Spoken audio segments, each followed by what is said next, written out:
Chapter 496. Yes, yes, yes, you are the most reasonable. Then, Jin Wangye, after this matter, what do you want to do? Why don't you give me a heads up in advance so that I can be prepared? What do you think? Jingwan smiled. Li Hongyuan shook his head and smiled. I can't say. Jingwan shrugged her shoulders, indicating that she didn't care. This kind of thing was not the first time, she just had to get used to it. Jingwan's curiosity was not as strong as it was at the beginning. In any case, when the time came, she would know. The final result would probably be three kinds: calm, surprised, and happy. It would not exceed this range. She just didn't know what it would be this time. However, looking at his smile, the possibility of it being happy was relatively high. Then, she would just have to wait. No matter how lively the capital was, no matter how cruel the Northwest was, Jingwan and the others' days in the country residence were more or less the same. Everyone had no time to care about them. As for the people who went to the neighboring country residence, because of the recent Emperor Lu Cheng's temper, most of them were warned by their elders to go out less often. Even if they came, they would absolutely not look for trouble. Leisure, leisure, pure leisure. Just like Jingwan and the others, the impact did not seem to be big. Under this kind of situation, the people who went to inquire about the whereabouts of the large quantities of grain returned and set off a big storm. Hundreds of thousands of shur of grain went missing. It was fine if it was not discovered, but once it was discovered, there would definitely be clues under careful investigation. After all, it was impossible for so much grain to disappear into thin air, and no one could silently transport it away.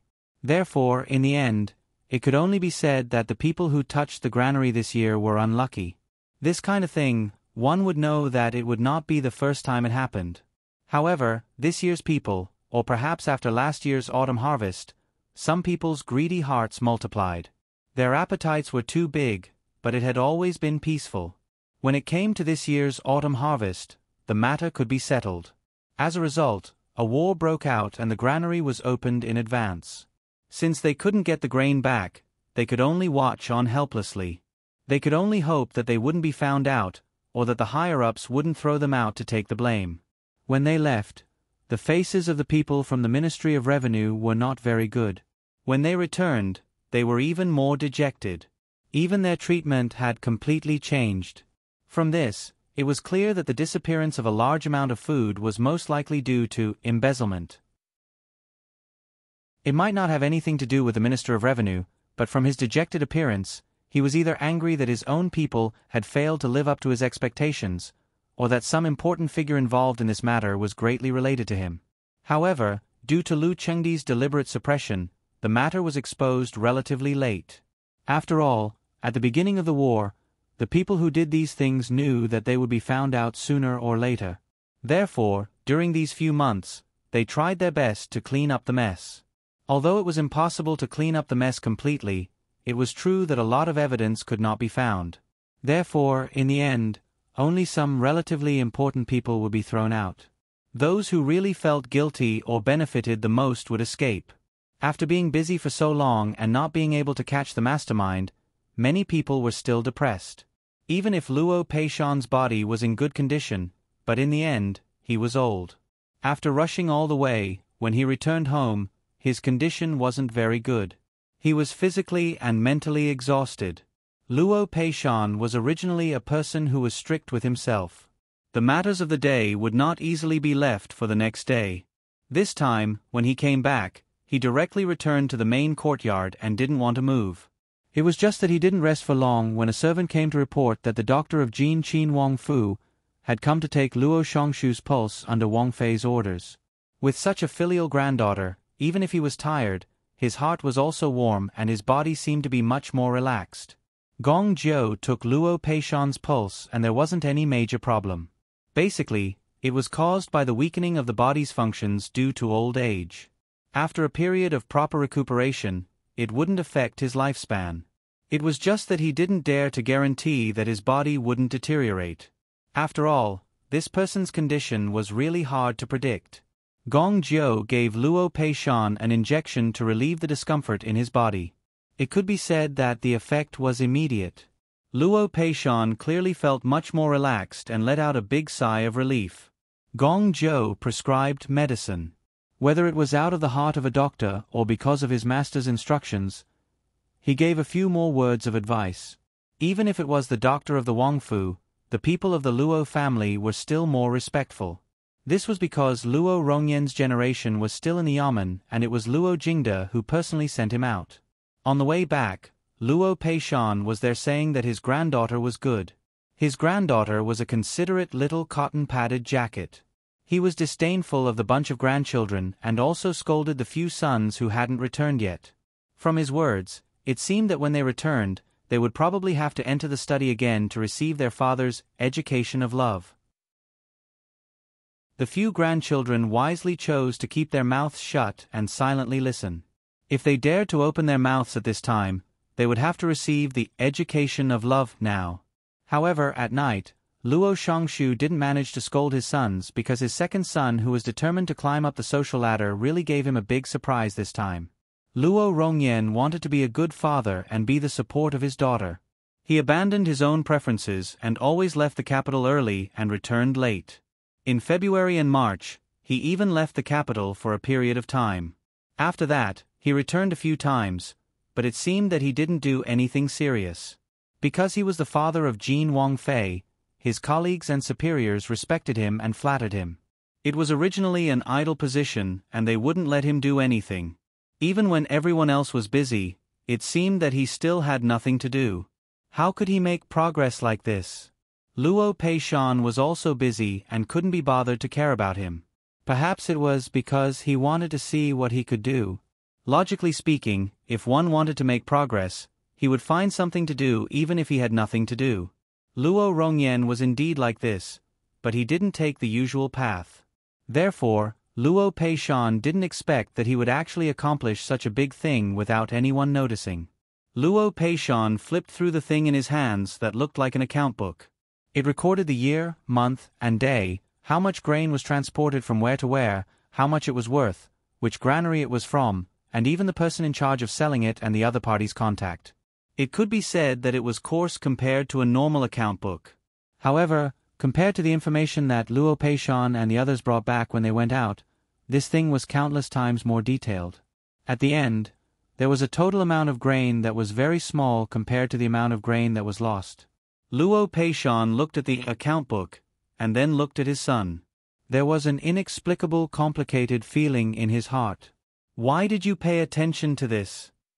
I didn't have much to do in the Ministry of Revenue, but since I wanted to do something, I naturally had to understand the most basic things about my environment. When I had nothing to do, I would look through those account books. At first, I couldn't find anything. The reason why I paid attention to it was because there was a fat boy in the Ministry of Revenue who muttered that the weight of the grain was wrong. I asked him about it. He said that as far as he knew, the grain that entered the granary was all packed in gunny sacks. There were different numbers for each type of grain, but the weight of the same type of grain should be about the same. The weight of each sack in the account book was about the same as the normal weight, but the difference in the total amount was much bigger. That was when I realized that there might be a problem with the grain. Later, I found that the problem was basically the account books that were reviewed later. The account books that entered the granary at the beginning didn't have such a problem. Because of the large number of account books, they were mixed together. When they were reviewed, the granary was rarely full. Therefore, it probably didn't attract attention.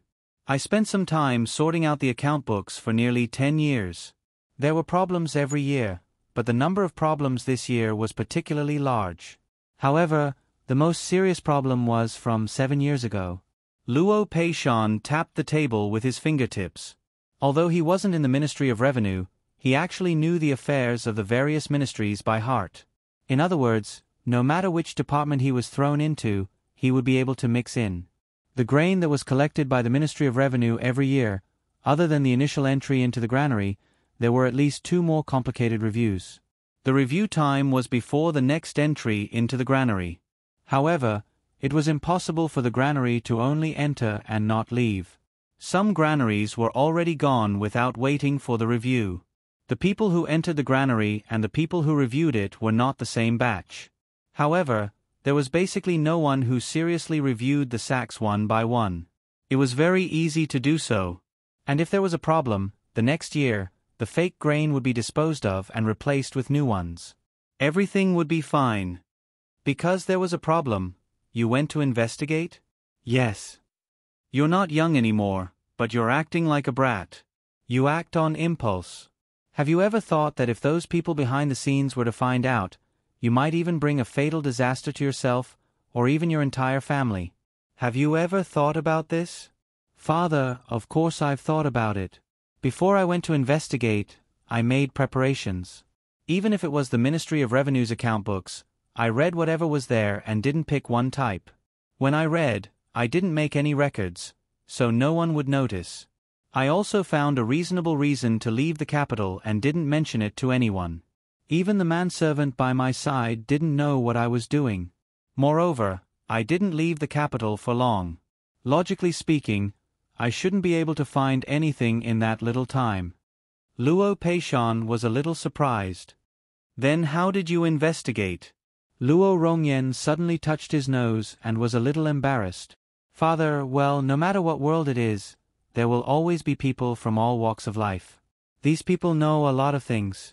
Perhaps they themselves don't know the value of the things they know. At most, they just spend some money. Luo Peishan smiled. He couldn't blame his son for being embarrassed. His son had always been open and honest. Sometimes, he was like an immortal. He had always disdained to associate with many people. It was a little hard for him to imagine that he would come into contact with people from all walks of life. However, he could also see that this second son really wanted to do something. He was not inflexible, flexible, and cautious enough. In the beginning, this son was the one he thought most highly of. Later, he had no choice but to give up. Now, he had given him a big surprise. He only hoped that this wouldn't happen again. Okay, leave this matter to me. I'll take care of the follow-up. Don't count on credit or anything like that. Since you really want to do something, I'll give you a little change in the position I'll give you later. Don't think about a position that's too good. However, it won't be idle anymore. This time, the Ministry of Revenue will make a big move. I'm afraid that the position won't be filled in a short time. Therefore, if you can make some achievements in the war in the Northwest, there may be a position for you after the war is over. Father, I'll listen to you. If you had listened to me earlier, would you still be in this state?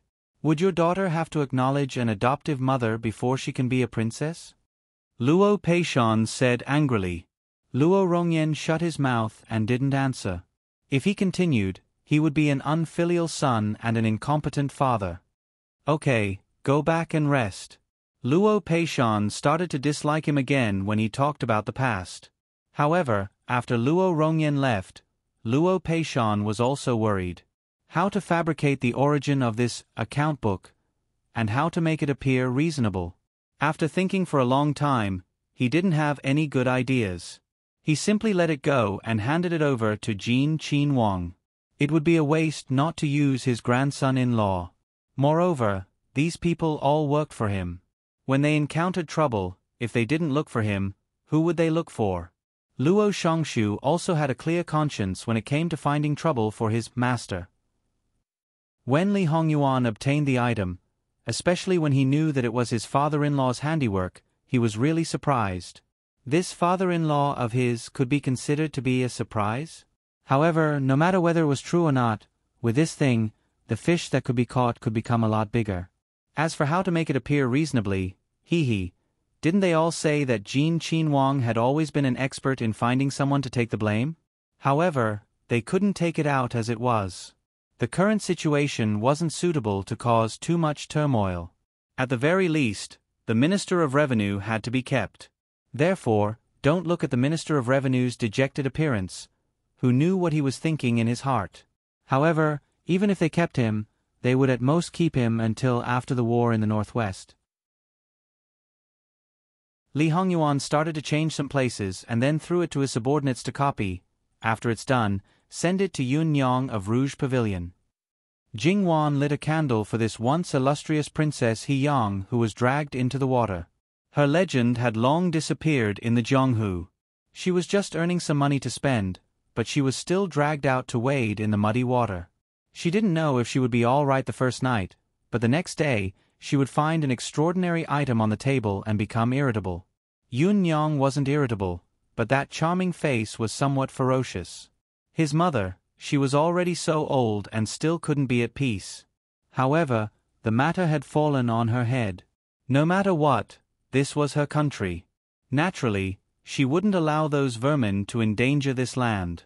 After calming down, Yun Yang didn't say anything and directly went to Luo Peishan. She had no choice. After all, she and Luo Peishan were old lovers. When there was something, of course, she would find an acquaintance. There was no need to talk so much nonsense. She just threw it directly to Luo Peishan. Therefore, after going around in circles, this thing fell into his hands. Luo Peishan's expression was really a little wonderful. However, Luo Peishan listened to Yun Yang's made-up story about the origin of this account book. His heart was even more subtle. He reluctantly controlled the expression on his face and hummed in agreement. In front of Luo Peishan, Yun Yang didn't have that gorgeously dressed and seductive appearance. Her temper was quite violent.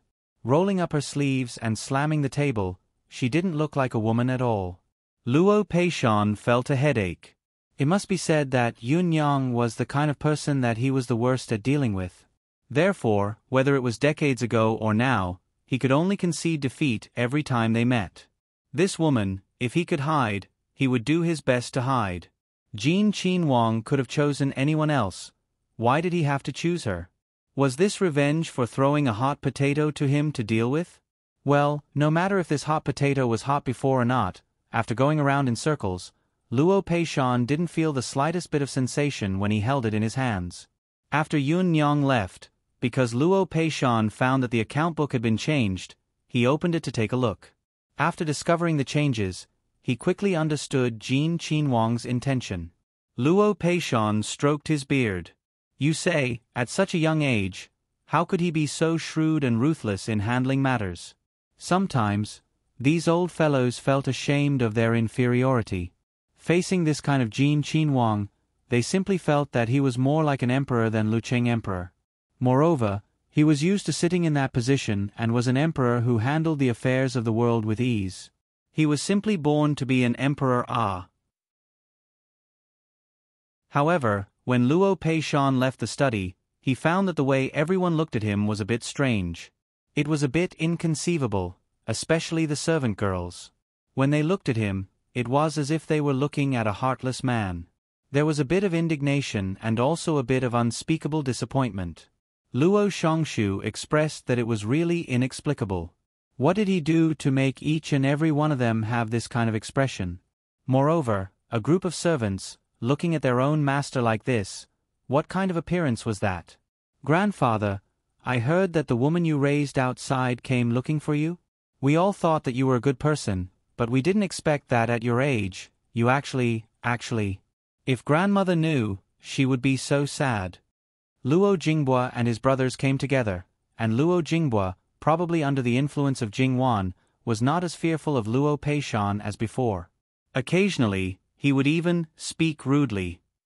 Now, in order to seek justice for his grandmother, he was a bit impolite. Luo Peishan blew his beard and glared. He finally understood what the servants meant. He raised his hand and slapped Luo Jinghua's head. What did this disgraceful thing say? That is the boss of Rouge Pavilion. What do you mean by the woman I raised? The woman I raised even cooperated with your younger sister to sell rouge and face powder? She came looking for me for a matter. A proper matter, do you know? Luo Jinghua also felt wronged. Grandfather, a gentleman uses his mouth and not his fists. If you say it, we will know. Besides, a woman came looking for you, who would think that it was a proper matter? So, you can't blame us for this. Don't you deserve a beating if you don't understand the situation and just listen to what others say and speak without thinking? What's wrong with a woman? Can't a woman be a proper matter? Do you still look down on women? If you have the ability, go say a few words in front of your grandmother and daughter-in-law and see what they will do. Grandfather, I know you're powerful, but you can't distort the truth like this. What do you mean we look down on women? Luo Peishan sneered. You also know what it means to distort the truth. I thought you didn't know. Luo Jingbo wanted to say more, but was pulled back by Luo Jingde. Grandfather, calm down. Don't listen to third brother's nonsense. We were just curious and came to take a look. Luo Peishan's expression was not much better. He put on a fake smile. Curious? Fine. Do you know about Princess Haeyong who was married to the northern Xiongnu? That woman just now has always been the one raising men. Which man can raise her? Go and say a few words in front of her. Let's see how many layers of skin she can peel off. The famous Princess Haeyong was definitely a familiar figure to scholars like them. In their impression, she was a rather unconventional and valiant woman. Although they had suspected that she was still alive at the beginning, they did not expect that she was in the capital and seemed to be an old acquaintance of their grandfather. Face her. They couldn't help but tremble.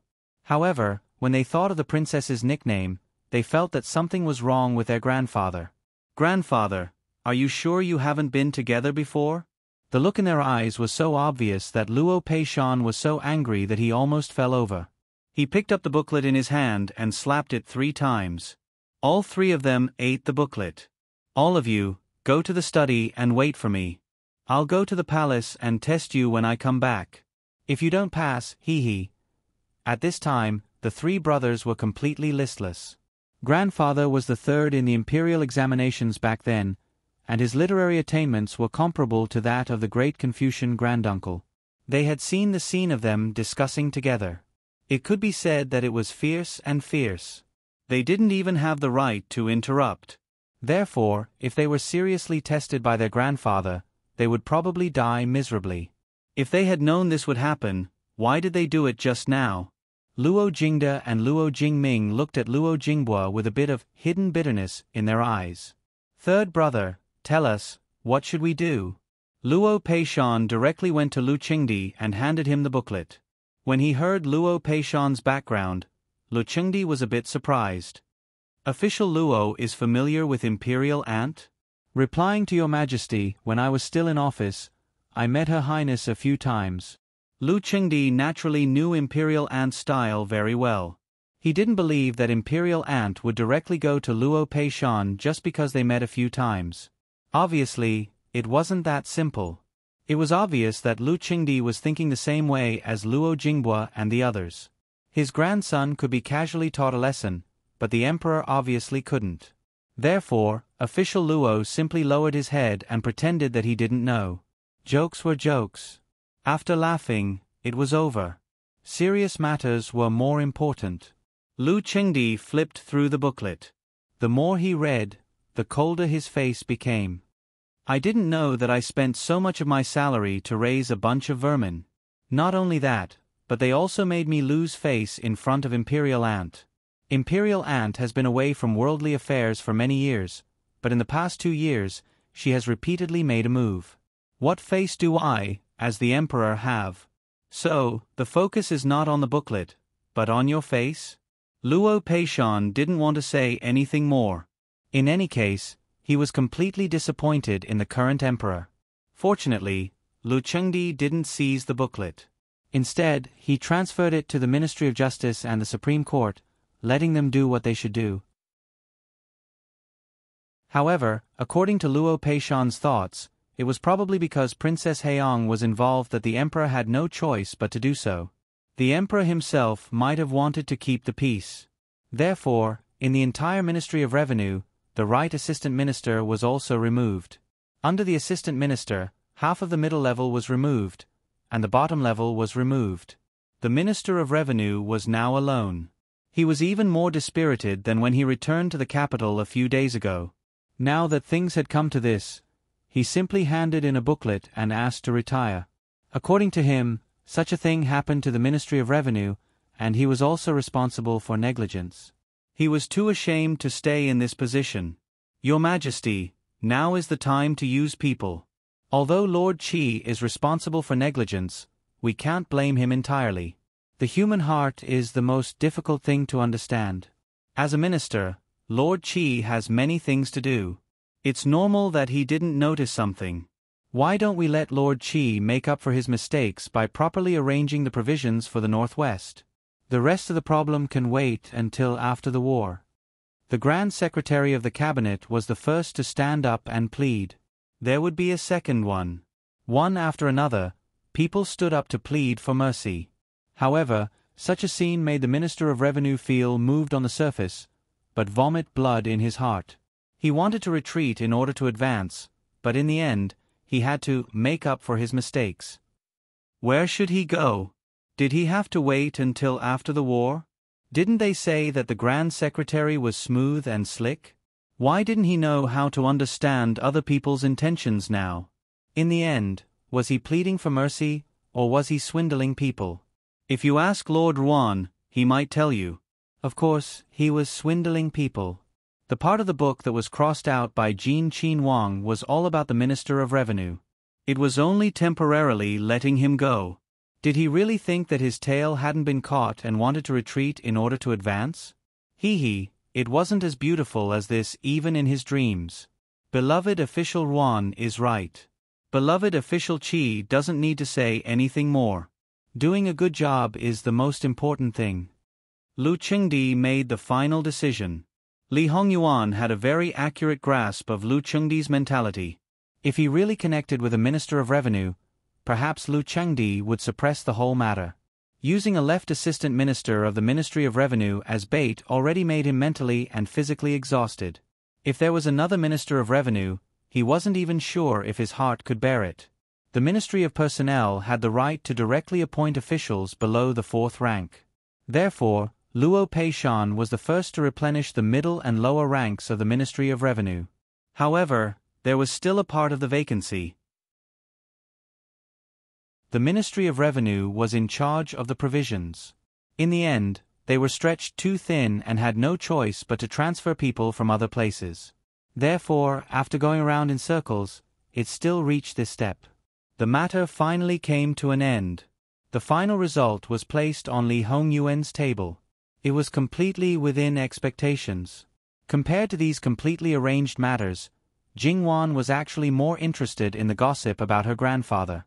Previously, when she found out about the part that happened in the Luo family, Jingwan could be said to be unable to stop laughing. Her family's third brother's courage had also increased. According to Li Hongyuan's words, "It's just that there's no such thing. It's just a joke.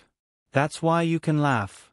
If there's really something going on, with your stubborn personality, I wonder what will happen?" In his view, a man's romantic affairs were nothing more than a small matter. But there was no other way. His own wife was extremely concerned about it. This was the taboo. Jingwan sneered, "What can happen? My father still had a few concubines, a few Shu children, and I still didn't do anything. When it comes to grandfather, can I still make a fuss? The problem is, you are much closer to your grandmother than to your mother. My grandmother is also not my mother. Without a man's favor, she can't live." All right, don't be agitated. Those are all outsiders. Outsiders, I am your only insider. Insider? Jingwan raised an eyebrow. Only you can say these words. If it was heard by others, who knows what they would think? At most, Ben Wang is henpecked. What else can it be? Who was Jin Qin Wang? If he could be henpecked, it would probably be a joke. Now that the matter is over, what are you going to do next? This matter cannot be rushed. It needs to be planned slowly. When it's time, it will be time. I'm not in a hurry. I just casually asked. After all, in the end, I will only know the result. That's all. That's not necessarily true. But before that, I can ask Wan to watch a show first. This scene began on the second day.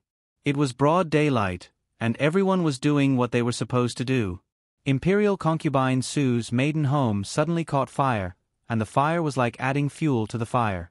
It spread very quickly, and the fire was quite big. If it wasn't broad daylight, who knew how many people would have been burned to death?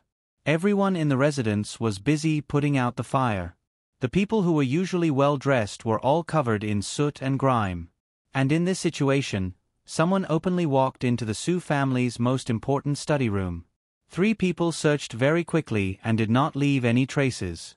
Moreover, with one look, one could tell that they were professionals. Because they would not randomly rummage through the books without a purpose, they would always start with a purpose. Therefore, even if it was just a piece of paper, it would not be like looking for a needle in a haystack. After all, important things would always be taken out and looked at from time to time. Moreover, when it was hidden, one would subconsciously pay attention to it. Therefore, there would always be something different. Ordinary people would not notice it, but those who had undergone professional training would be completely different. This was also the reason why they chose to start during the day instead of at night. The light was good during the day, and it would be difficult for clues to escape. It would take a lot less time. Found it. It's here. One of them found what they wanted in the most inconspicuous book on the desk. As a whole, it was only a few dozen words. The memory of the 3 people was extraordinary. They could remember things that were less than 100 words after reading it once and memorizing it in their hearts. Basically, there was no problem at all. After achieving his goal, he quickly left. Everything was the same as before he came, and the same as after he left. Unless the owner could detect it immediately, he would leave no trace if he casually moved anything. However, as the owner of this study and imperial consort Su's elder brother, would he have such eyesight? He calmly entered and calmly left without attracting any attention. Not long after, 3 identical letters fell into the hands of Li Hongyuan. Jing Wan went over to read it with him. There was not much content in the first place. People who had the ability to read 10 lines at a glance could even read it with 1 glance. However, both Jing Wan and Li Hongyuan took a long time. How to put it, it was a little different from what they had expected. However, it was also more complicated. Classical Chinese, when translated into vernacular, there was a little more content. The ancestors of the Fu family and the Su family were actually biological brothers from the same mother but different fathers. That's right, they had the same mother. Speaking of which, it was a little like a femme fatale, but also a little like 2 men fighting over a woman. The content was vague and not very clear. At that time, it was also a period of war, and some etiquette did not seem to be so much. However, here, there was a woman who first entered the Su family and gave birth to a son. Then, she seemed to have been snatched away by the Fu family. There was a suspicious point in this. The child of the Su family knew about the Fu family, but the Fu family did not know about the Su family. Therefore, this matter of snatching had to be investigated. Although the Su family was a scholarly family and the Fu family was a martial family, it could not be judged that it was not the case. Together, they had followed Taizu to conquer the world. Because of the Fu family's military exploits, they had once become the leader. In fact, the Su family was not bad. Although they did not contribute much, they had brains. The number 1 military advisor by Taizu's side was from the Su family. However, in the end, the Su family did not get a share of the rewards. Judging from what was left on the paper, the Su family thought that the Fu family was behind it. The military advisor of the Su family, who was the elder brother of the Fu family, was injured in order to save Taizu's eldest son. His health was deteriorating day by day, and the Su family lost the glory that they should have. They thought that the Fu family were not good people and wanted to snatch everything. Therefore, they set up a vicious trap. The Taizu emperor loved to travel incognito. One day, he met a traveling Taoist priest who was a blind man. He accidentally bumped into him and caused problems. The Taoist priest just touched Taizu's hand and gave him a paragraph. The general meaning was that the Li family was the real dragon, but there was a false dragon of the Fu family on the side who was trying to steal the dragon's aura. It was impossible for the false dragon to replace the real dragon, but it would affect the fate of the Qi Yuan. The stronger the false dragon was, the faster the fate of the Qi Yuan would decline. In the end, the Taoist priest made it clear that if the false dragon was not eliminated, the Qi Yuan emperor could be passed down for 6 generations. What kind of person was Taizu? Of course, he wouldn't easily believe such words. Then, he sent people to investigate and found that the Taoist priest was quite powerful. He had been famous for decades and could only be encountered by chance. It was unlikely that someone had set up a trap. In Jingwan's opinion, the Taoist priest's status at that time was similar to that of Master Liaochen now. However, the Taoist priest was real, but the one that Taizu met was fake. However, it was impossible for Taizu to deal with the Fu family because the world was not yet settled and most of the military power was in the hands of the Fu family. If he attacked the Fu family at this time, he would be regarded as a person who had abandoned the bao after the birds were killed. It was very likely that he would be attacked directly. In that case, the loss would outweigh the gain. Therefore, he could only plan slowly. After all, he had 6 generations to live. The setting of the 6th generation, to a certain extent, was also where the Su family's viciousness lay. They would not force the emperor into a corner and quickly get rid of the Fu family. They would slowly erode and weaken the Fu family bit by bit.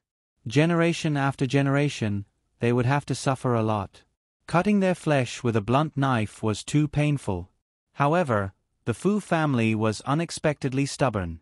The emperors of Qi Yuan had a good reputation and there was an emperor in the middle. They were like puppets and did not have the time to deal with the Fu family. Therefore, the grudges between the two families had lasted for a long time. 6 generations of emperors? The emperor is the 5th generation, right? Jingwan found it funny. In the previous generation, the Fu family was still alive. The possibility of your son not being able to ascend the throne was 0. Even if you gave Fu Yunting 300,000 soldiers, would he be able to take away your country? Li Hongyuan sneered. It was more likely that he would skin Fu Yunting alive. I told you that it was made up by the Su family. So, everything is clear now. Your father did this because he wanted to eliminate the threat to his son. Does that mean that he is a good father? Doesn't Wan feel disgusted when he said that? Well, he probably did it for himself. No matter what, she felt a little complicated. Should she say that the Su family was evil? But if the Fu family was really blocking the future of the Su family, it was not wrong for the Su family to do so. However, Jingwan felt that it was not the case. She had a feeling that there was someone behind the scenes who stopped the Su family and broke the Fu family. But it was just a guess. It was impossible to know what the situation was at that time. It was hard to tell who was right and who was wrong. However, if Li Hongyuan insisted on blaming the Su family, then the Su family could only be considered unlucky to have provoked the unreasonable King of Hell. Speaking of which, the King of Hell wasn't completely unreasonable. After all, the person he loved had indeed died because of those messy things, and it was a tragic death. In that case, the people related to it wouldn't have a good ending. Moreover, the King of Hell was petty and liked to hold grudges. Even if it didn't happen in this life, Imperial concubine Su would still want to harm Jingwan. So, let's settle the old and new grudges together. Alright, Yuan, how did you start the fire in the Su family? It was broad daylight and everyone was awake. It was not easy to start a fire. Moreover, it was impossible to make a pile of firewood and pour oil on it. You just had to do something to the window paper. It was such a simple thing. So, in the heart of the King of Hell, there was nothing difficult in the world? Anything could be solved with a flick of his finger? Is there nothing that you think is more difficult and requires more effort? Yes, I'm going to marry you. https://www.bicken.com/11/11807/12684348. HTML. Please click here to report. No registration required. We will deal with it as soon as possible. After reporting, please wait patiently and refresh the page. Please remember the domain name of this book: www.bicken.com. Biku Gu mobile reading website, bicken.com.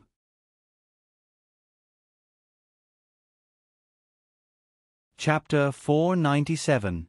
So, was she being showered with sweet nothings again? Jingwan pounced on Li Hongyuan and fiercely bit him. This was too much of a foul. Jingwan didn't bite him hard, and Li Hongyuan was usually someone who took this as a form of entertainment, so he naturally let her bite him. However, the King of Hell had always been someone who refused to be taken advantage of. He always wanted to take it back 10 times or 100 times over. Thus, when Jingwan loosened her bite, he directly trapped her in his arms and fiercely kissed her until Jingwan almost couldn't breathe. Only then did he let go. Wan, even if you're excited, you shouldn't casually seduce others. Even if I'm your husband, you should be more reserved. What did he mean by pretending to be obedient after taking advantage of him? This was, and it was the epitome of the epitome. What did he mean by playing the blame game? This was, he was still an expert in his hands. Jingwan panted and calmed her breathing. She pulled this man's face, not wanting to argue with him. Because if she couldn't win the argument, she would be the one who would be miserable in the end. Everything that wasn't too important could become very indecent in the end. However, the Su family's fire was really inexplicable. Fortunately, they only lost some ordinary financial resources. The collapsed buildings were a bit troublesome. If they were to rebuild, the entire Su family would probably have to move. No matter how good the other places were, how could they compare to the meticulously decorated home? In addition, after investigating, they still couldn't find the cause of the fire. After all these things, the Su family's faces couldn't be any darker. However, there were always people who weren't so optimistic. Noble consort Su, who had already decided to rest in peace, began to worry again. She had the Su family investigate again and again to ensure that there really weren't any mistakes. The head of the Su family was also baffled. What were the important things in the Su family, and where were they placed? He knew in his heart that everything was fine. What mistakes could there be? He didn't know what this noble consort Su was thinking all day long. However, because of her identity, he didn't dare to say anything even if she was his younger sister. In fact, there was nothing fatal in the Su family, especially after Su Mingzhong's accident. Some things had been taken care of. The only thing left was probably the ancestors' plot against the Fu family, but that thing had been passed down through several generations. The Fu family definitely did not know about it, and the emperor could not possibly know the truth. Thus, no one would deliberately look for that thing. However, if it was not an internal fire, then it could only be arson. No matter whether the arsonist was from the Su family or outside, there had to be a motive. Now, nothing had been discovered. However, the more unknown it was, the more uneasy it was. Imperial concubine Su was inexplicably flustered. She felt that something terrible would happen after the Su family caught fire. In the end, Imperial concubine Su still asked her brother to burn that thing. In any case, it was useless to keep it today. Emperor the Sixth. There was no need to continue passing it down, and there was no need to follow the ancestors' wishes to see the Fu family destroyed. The emperor would do everything possible. However, if the losses were too great, Imperial concubine Su would also care about the interests involved. After all, she believed that the future Qi Yuan Empire would be her son's. Everyone wanted their own empire to be rich and powerful. Imperial concubine Su thought too much. Her body, which had finally recovered a little, deteriorated once again. No matter who it was, everyone knew that she couldn't go on like this. Imperial concubine Su was also forcefully controlling her emotions. However, the results were minimal. In a short period of time, too many unfavorable things had happened. If a person's emotions were so easily controlled and she could do whatever she wanted, then she was basically beyond the scope of a human being. Prince Rue couldn't leave the prince's residence. When he heard this, he became anxious. In the end, he had no choice but to let his princess enter the palace. Even though he knew that his princess was suppressed most of the time when she faced his mother, he felt aggrieved. It didn't matter usually, but now that she was pregnant, if she was depressed, it might not be good for the baby in her belly. However, he also hoped that this child could make his mother happy. The idea was beautiful, but the reality was cruel. In the beginning, this method did work to some extent, but it wasn't very good, and it didn't last very long. It was obvious that Imperial concubine Su had the idea of confusing the royal bloodline early on. It was enough to show that she didn't value the child as much as others, or even as much as she thought. The reason for this was that imperial concubine Su habitually said some words to manipulate Princess Lu. She wanted Princess Lu to know that she and Prince Rue were one. If her husband couldn't be well, then no one could be well. What she meant was that she didn't want Princess Lu's maiden family to change sides at the last minute. If they did anything that harmed Prince Rue's interests, no one could get away with it even if they shed all pretense of cordiality. Princess Lu had had enough of imperial concubine Su. Now that she was pregnant, she still couldn't stop. No one would be in a good mood. For the sake of the child in her belly, she decided not to endure it this time. Therefore, she stood up directly and said, "I think it's better for Mother to rest quietly. In this case, I'll take my leave first." Imperial concubine Su, who had always been submissive, actually disobeyed her one day. At that moment, imperial concubine Su's expression was quite interesting. In her heart, it was perhaps even more difficult to accept than Jingwan's disobedience at the beginning. After all, Jingwan had never obeyed her from the beginning. Princess Lu was inexplicably happy. Sure enough, there were still many things that she couldn't see through. Once she saw through it, or it was better to say that she didn't care about it, nothing could bind her until she couldn't breathe. Imperial concubine Su sneered, "Good, very good. I'm useless now. Even I don't have the patience to listen to what I have to say." Since she had taken the first step, Princess Lu felt that her mother-in-law was just like that. She was also a person, a woman, and a woman who also needed other men's favor to live a comfortable life. The child in her belly was important now. She had her own family to support her. In this case, there was no need to make herself suffer. "Mother, I remember how you treat me all these years. I probably won't forget it for the rest of my life. If it's possible, perhaps I can let your future granddaughter-in-law have a taste of that. But after thinking about it, I feel that it's quite meaningless. Only those who are sick would inflict their own pain on others. I think that I'm still a normal person. Moreover, it's uncertain whether you can have a granddaughter-in-law. After all, who can guarantee that the child will be a boy?" Imperial concubine Su's face turned livid. "Shut up. It must be a boy in your belly." "A boy?" Princess Lu smiled mockingly. "Yes, according to you and the prince, it must be a boy even if it's not, right?" They were willing to do anything for their own rights, but who had ever considered her feelings? It would be fine if she gave birth to a boy, but what if it was a girl? If it was a little better, she wouldn't know where she would end up, but if it was a little worse, she might even die. She was clearly the daughter of a noble family and should enjoy the most honorable life, but because of these people, she was mercilessly deprived. Based on what? Just for more people's riches and honor? What riches and honor? What kind of life did she live after marrying into the prince's mansion? What was the point of such riches and honor? She had already wronged the 2 children before her. Was she going to continue to wrong the one in her belly? There weren't so many schemes. What was wrong with living a good life as a family? "Lady Lu, do you know what you're talking about?" "Mother, of course I know. I've never known it before. I know it better than ever. I didn't understand it before." Imperial concubine Su breathed heavily. She almost couldn't control herself and directly stood up to give Princess Lu 2 hard slaps. "Since you know it, then you should understand that there is no way out for some things. If you retreat, your daughters will die with you. Do you want to lose all 3 of them, or 2 of them? Of course, if it's a boy, then everything will be fine." Princess Lu smiled bitterly. She also knew this, so there were many things that she couldn't do as she wanted. "Mother, do you really think everything will be fine if you give birth to a boy? How did the prince get poisoned?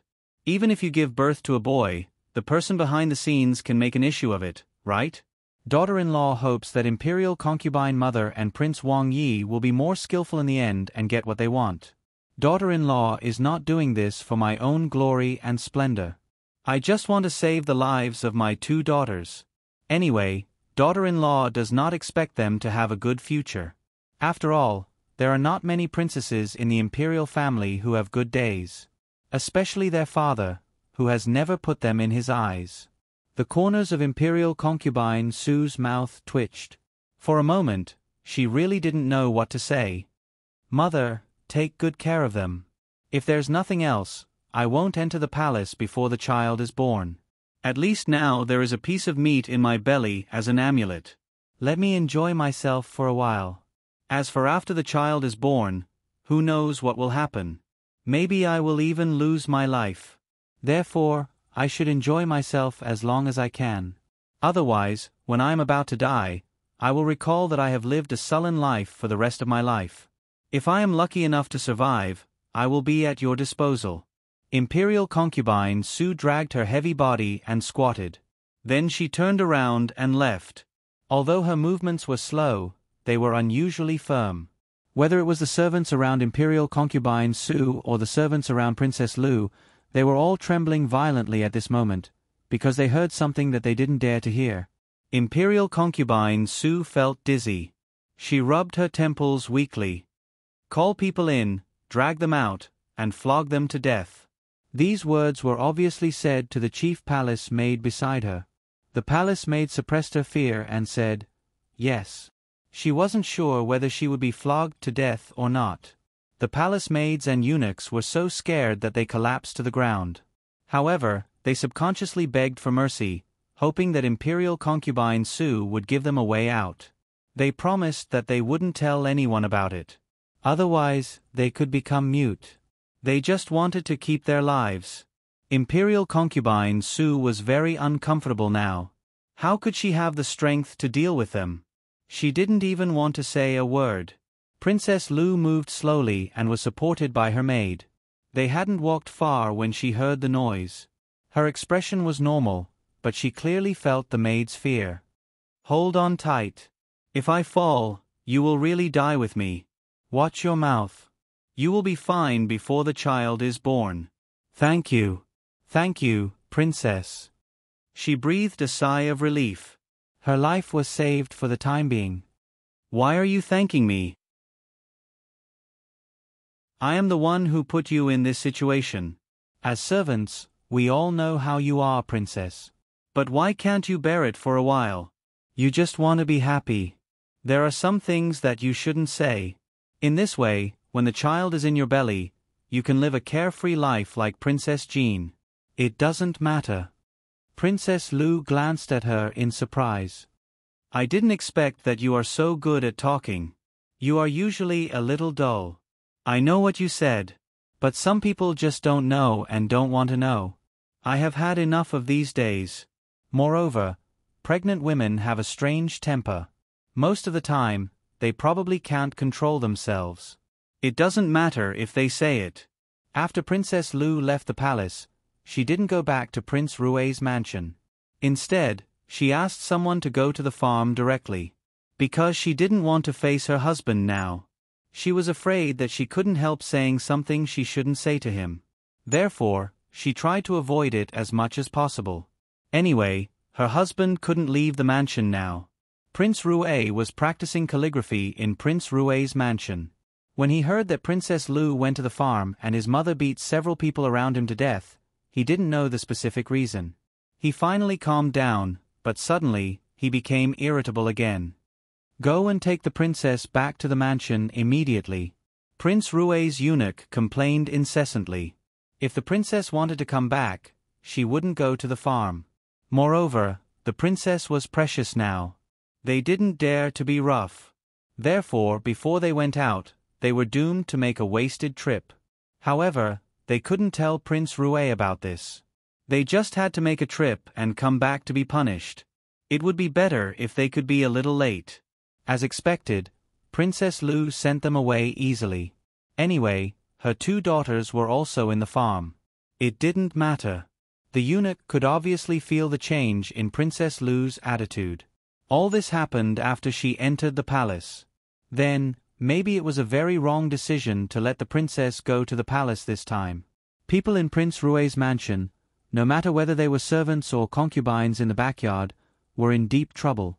Maybe the two concubines, who were disliked by Prince Rue at the beginning, were living a more comfortable life now. When the eunuch went back to report, he was ready to be destroyed by his master's anger. Therefore, when the teacup hit his head, he didn't even move his head. The blood flowed and covered his eyes. He just reached out to wipe it and didn't have any other reaction. Prince Rue was furious. He probably didn't expect that the woman who had always been obedient to him would disobey him. In fact, his thoughts were similar to noble consort Sue's. Married women should rely on their husbands and live a life of obedience to their mother-in-law. How dare she rebel? It meant that she was tired of living and didn't want to live a comfortable life. Did she really think that she could do whatever she wanted with a piece of meat in her belly? However, Princess Lu still did it. No one could do anything to her.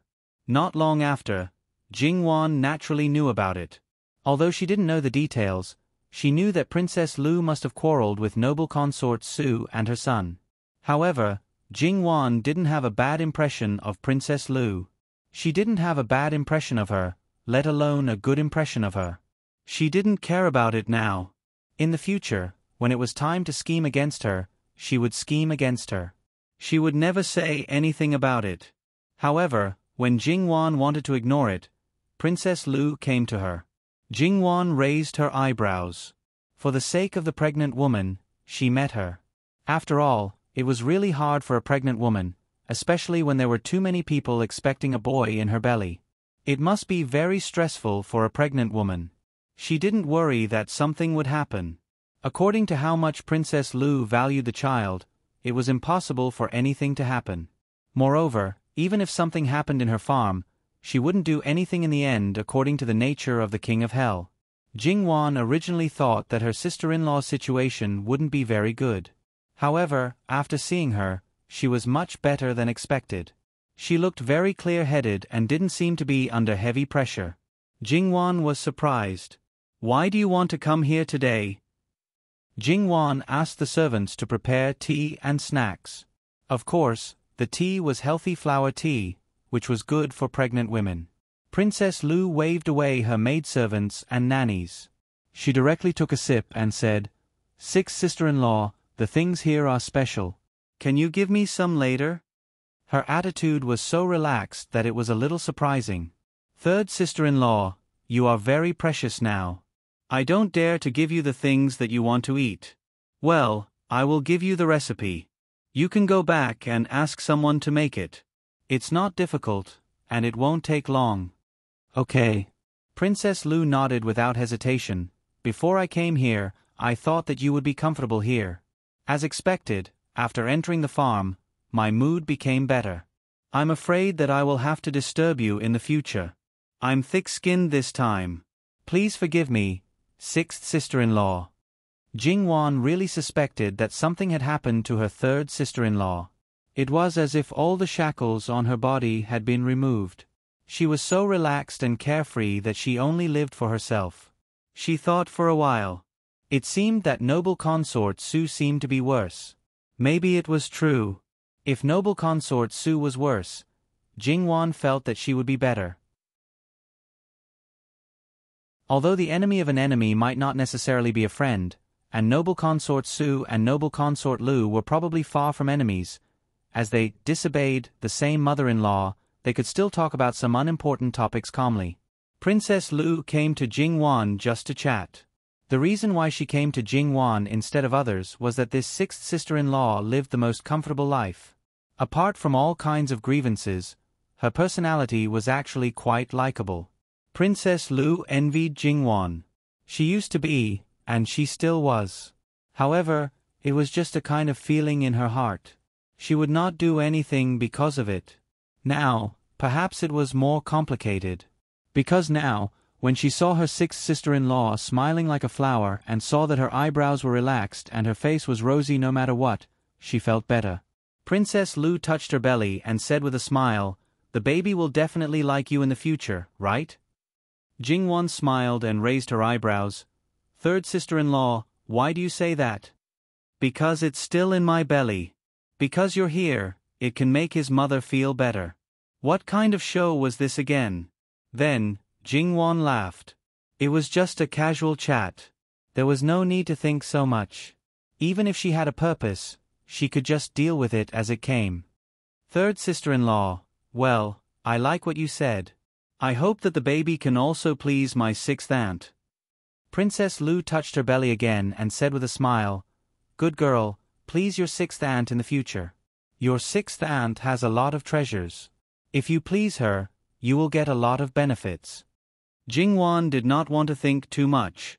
However, her third sister-in-law was troublesome. Couldn't they just chat?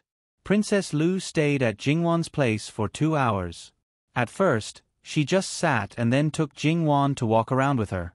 Anyway, she lived like this in daily life. Jingwan did not care. It was just that there were a lot of flowers and plants on the farm. If she stayed with some for a long time, she would feel uncomfortable.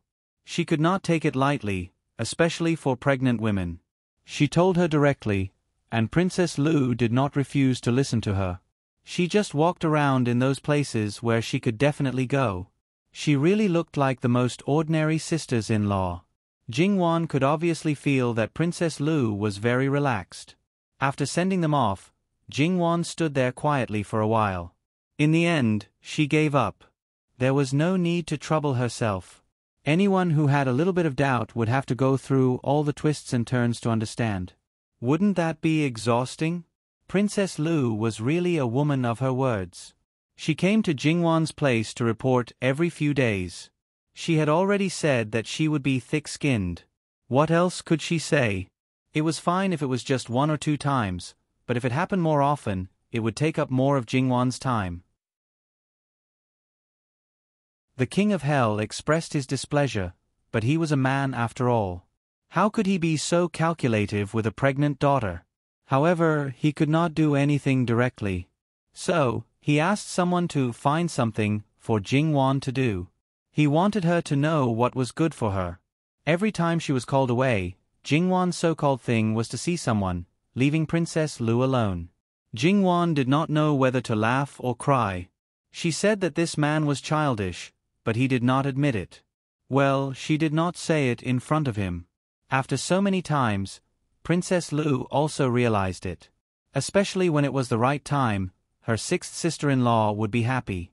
How could she not understand? She covered her mouth and laughed. If you are really busy, you don't have to worry about me. Really? She emphasized the word, busy. Obviously, she was found out.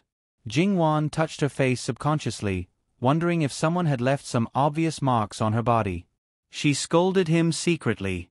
Then she saw Princess Lu laugh more mockingly. Even though she had been thick-skinned, she could not help but blush. Sixth sister-in-law, you don't have to be embarrassed. Other people, even if they want to be like this, it is an extravagant hope. I, your sister-in-law, am also very envious. Originally, I also know that it is not good to always disturb others, but I also have no place to go. I stay in my own manor and am surrounded by a group of people all day long. There are all kinds of things that they say. It is really annoying. In other places, I am afraid that wherever I go, those people will follow me. They don't dare to follow Prince Jin's place, so I have to be thick-skinned and stay at sixth sister-in-law's place. The manor next to yours is also fine, but there are too many people and I am afraid that there will be an accident. So, no matter how annoying it is, I will probably continue to disturb sixth sister-in-law. However, you really don't have to worry about me. I will sit and walk. When the time is up, I will leave by myself. Third sister-in-law is too serious. It is not a long time. I am also very idle every day. If you feel more comfortable here, it is okay to stay for a while. Jingwan felt that her heart was really starting to harden. Now she was smiling, but in the future, she would still do the same. She would not be soft-hearted to this woman.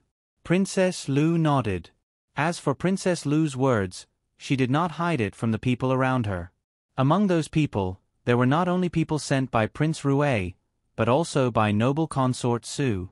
It was not because they could not see Princess Lu later, but because they had been serving Princess Lu when she was pregnant. Now neither of them could see Princess Lu. If they wanted to get news about her, they could only pass the message through the people around her. If they knew about Princess Lu's recent behavior and what she said, it was hard to imagine what their expressions would be like. In noble consort Su's eyes, Jing Wan was a thorn in her flesh. Some of her opinions about Li Hongyuan had probably been buried very deep in her heart in the past, so deep that she didn't even notice it. Now, it was getting clearer and clearer. When she saw Li Hongyuan again, she might not be able to hide it anymore. After that, Princess Lu came to see Jing Wan less often, but it was not like she stopped visiting Jing Wan. Jing Wan also knew some things gradually. It seemed that third sister-in-law was ready to cut off all means of retreat. But she did not know whether her attitude would affect their future plans. Don't worry. Even if she cuts off all means of retreat, she will not get any result. Let alone other things, she will definitely not be able to get through Li Hongming. Moreover, she still cares about her 2 daughters. If she can't change anything and gets herself into trouble first, her 2 daughters will not be able to survive. Now more than anything, she just wants to get by for the time being. Ah Yuan also knows this woman's mind so well. Is it because he has seen countless women? It's not because I've seen countless women, but because I have an unpredictable princess at home. After a long time of hard work, I finally figured out a little bit. Then, I simply learned by analogy. I can see through other women at a glance. Naturally, I still feel helpless when it comes to my princess. I still need to continue working hard. Jing Wan was not angry. Ah Yuan is actually talking about yourself, right? Am I like this in Wan's heart? His thoughts are profound and hard to grasp. Ah Yuan is very self-aware. What about you? I think that you can't be more honest in front of Wan. Why are you still unpredictable? Could it be? What? Jing Wan answered subconsciously. Li Hongyuan's smile overflowed from the bottom of his eyes. Sure enough, Wan is too stupid. Jing Wan's face darkened again. Why couldn't she learn her lesson? She should be vigilant every time this happened, but she still fell for it every time. It happened every time. She was really stupid, wasn't she? Jing Wan flung her hand and left. It was too infuriating. Watching this, Nanny Gong could only shake her head helplessly. The princess was always bullied.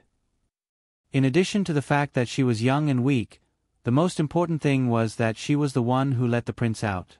At the beginning of their marriage, the prince was not so unscrupulous.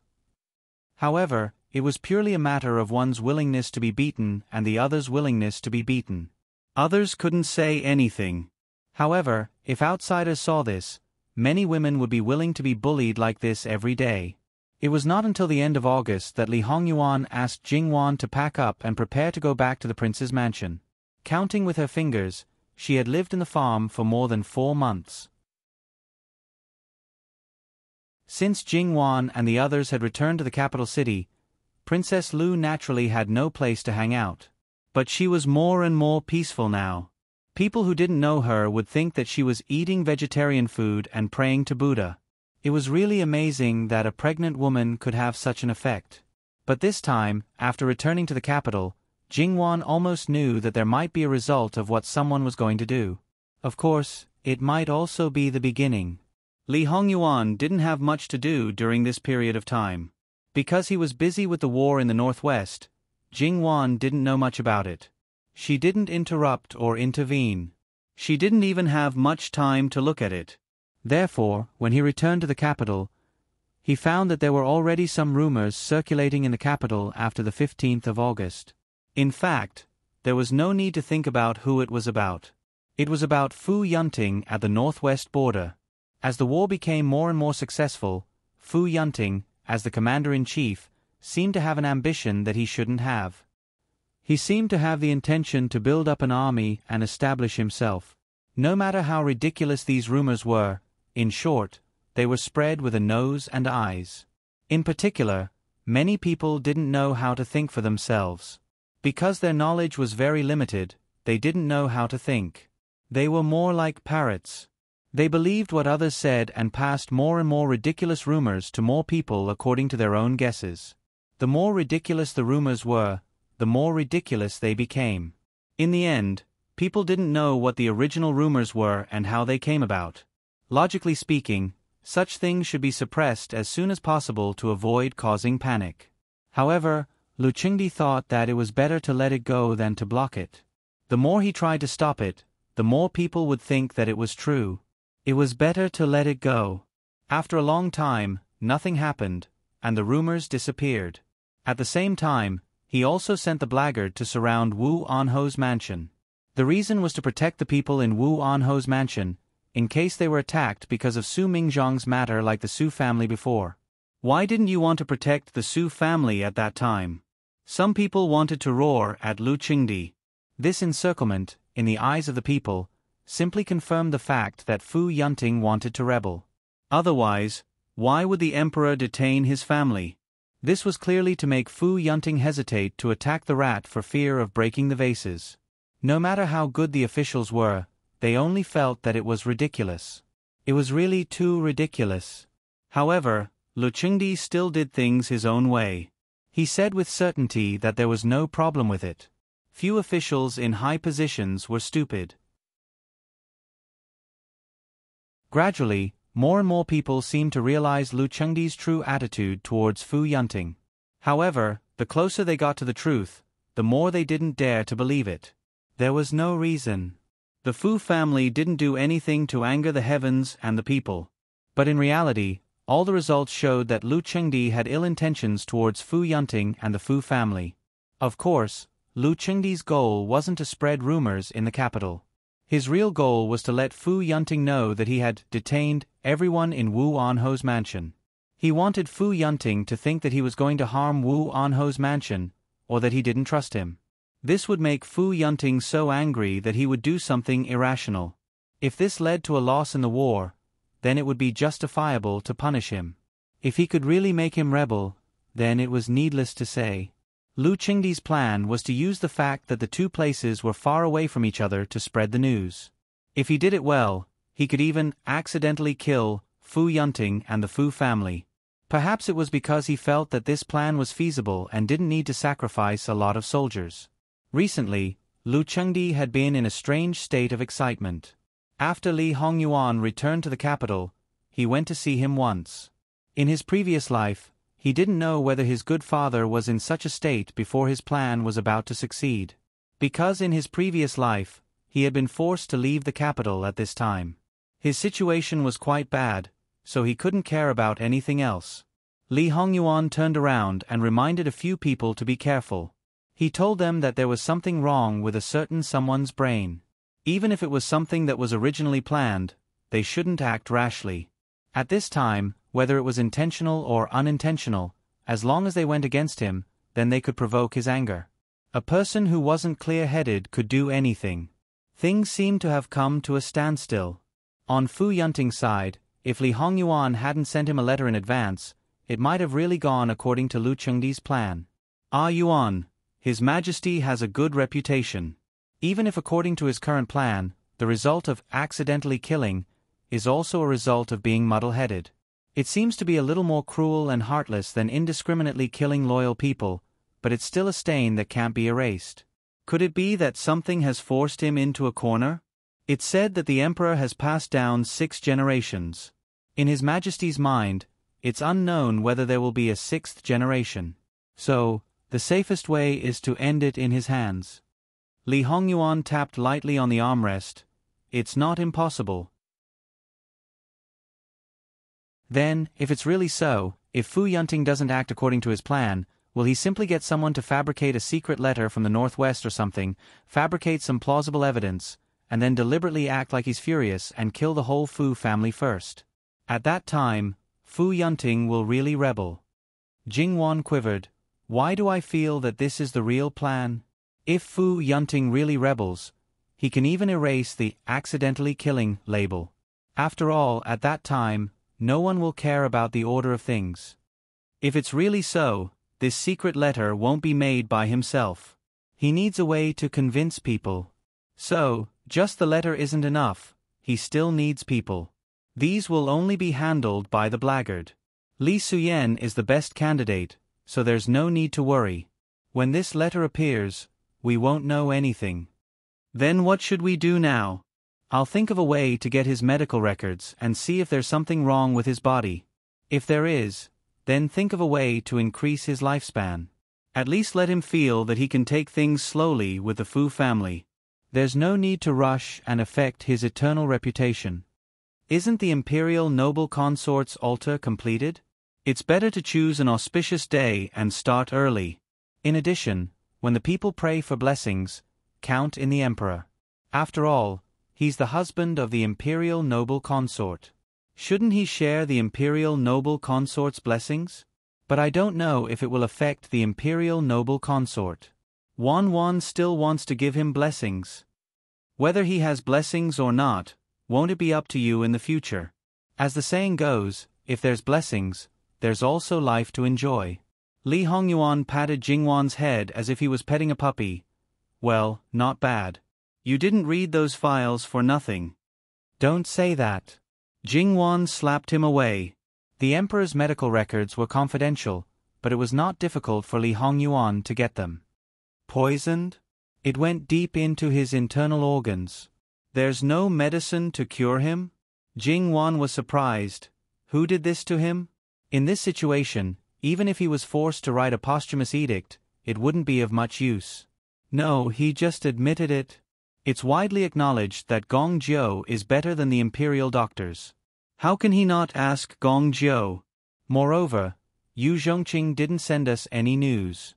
Is he also being kept in the dark? Why think so much? I'll take Gong Jiu there and we'll know. https://www.yangguiwaiwo.com/11/117000542 HTML. Please click here to report. No registration required. We will deal with it as soon as possible. After reporting, please wait patiently and refresh the page. Please remember the domain name of this book: www.yangguiwaiwo.com. Biku Gu mobile version reading website: yangguiwaiwo.com.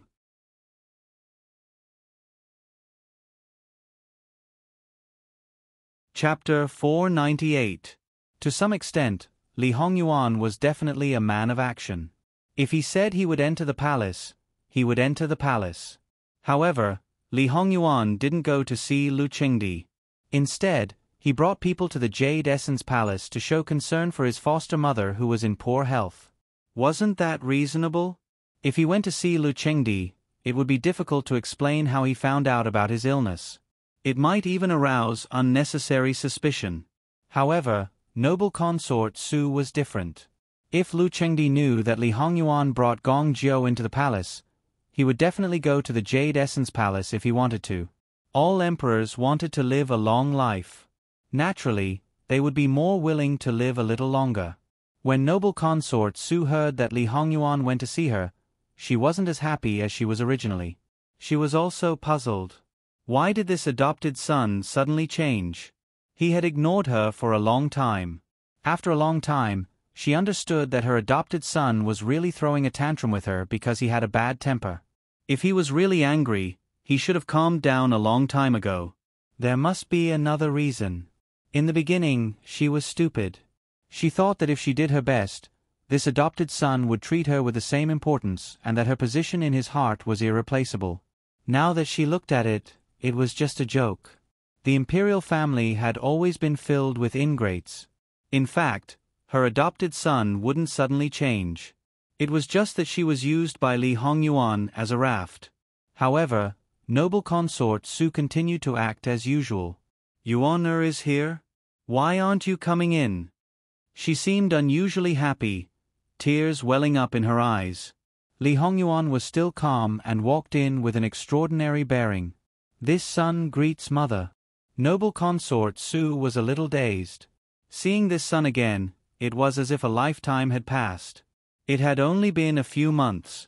Last year, he went to Jiangnan for half a year, but she didn't have such an illusion.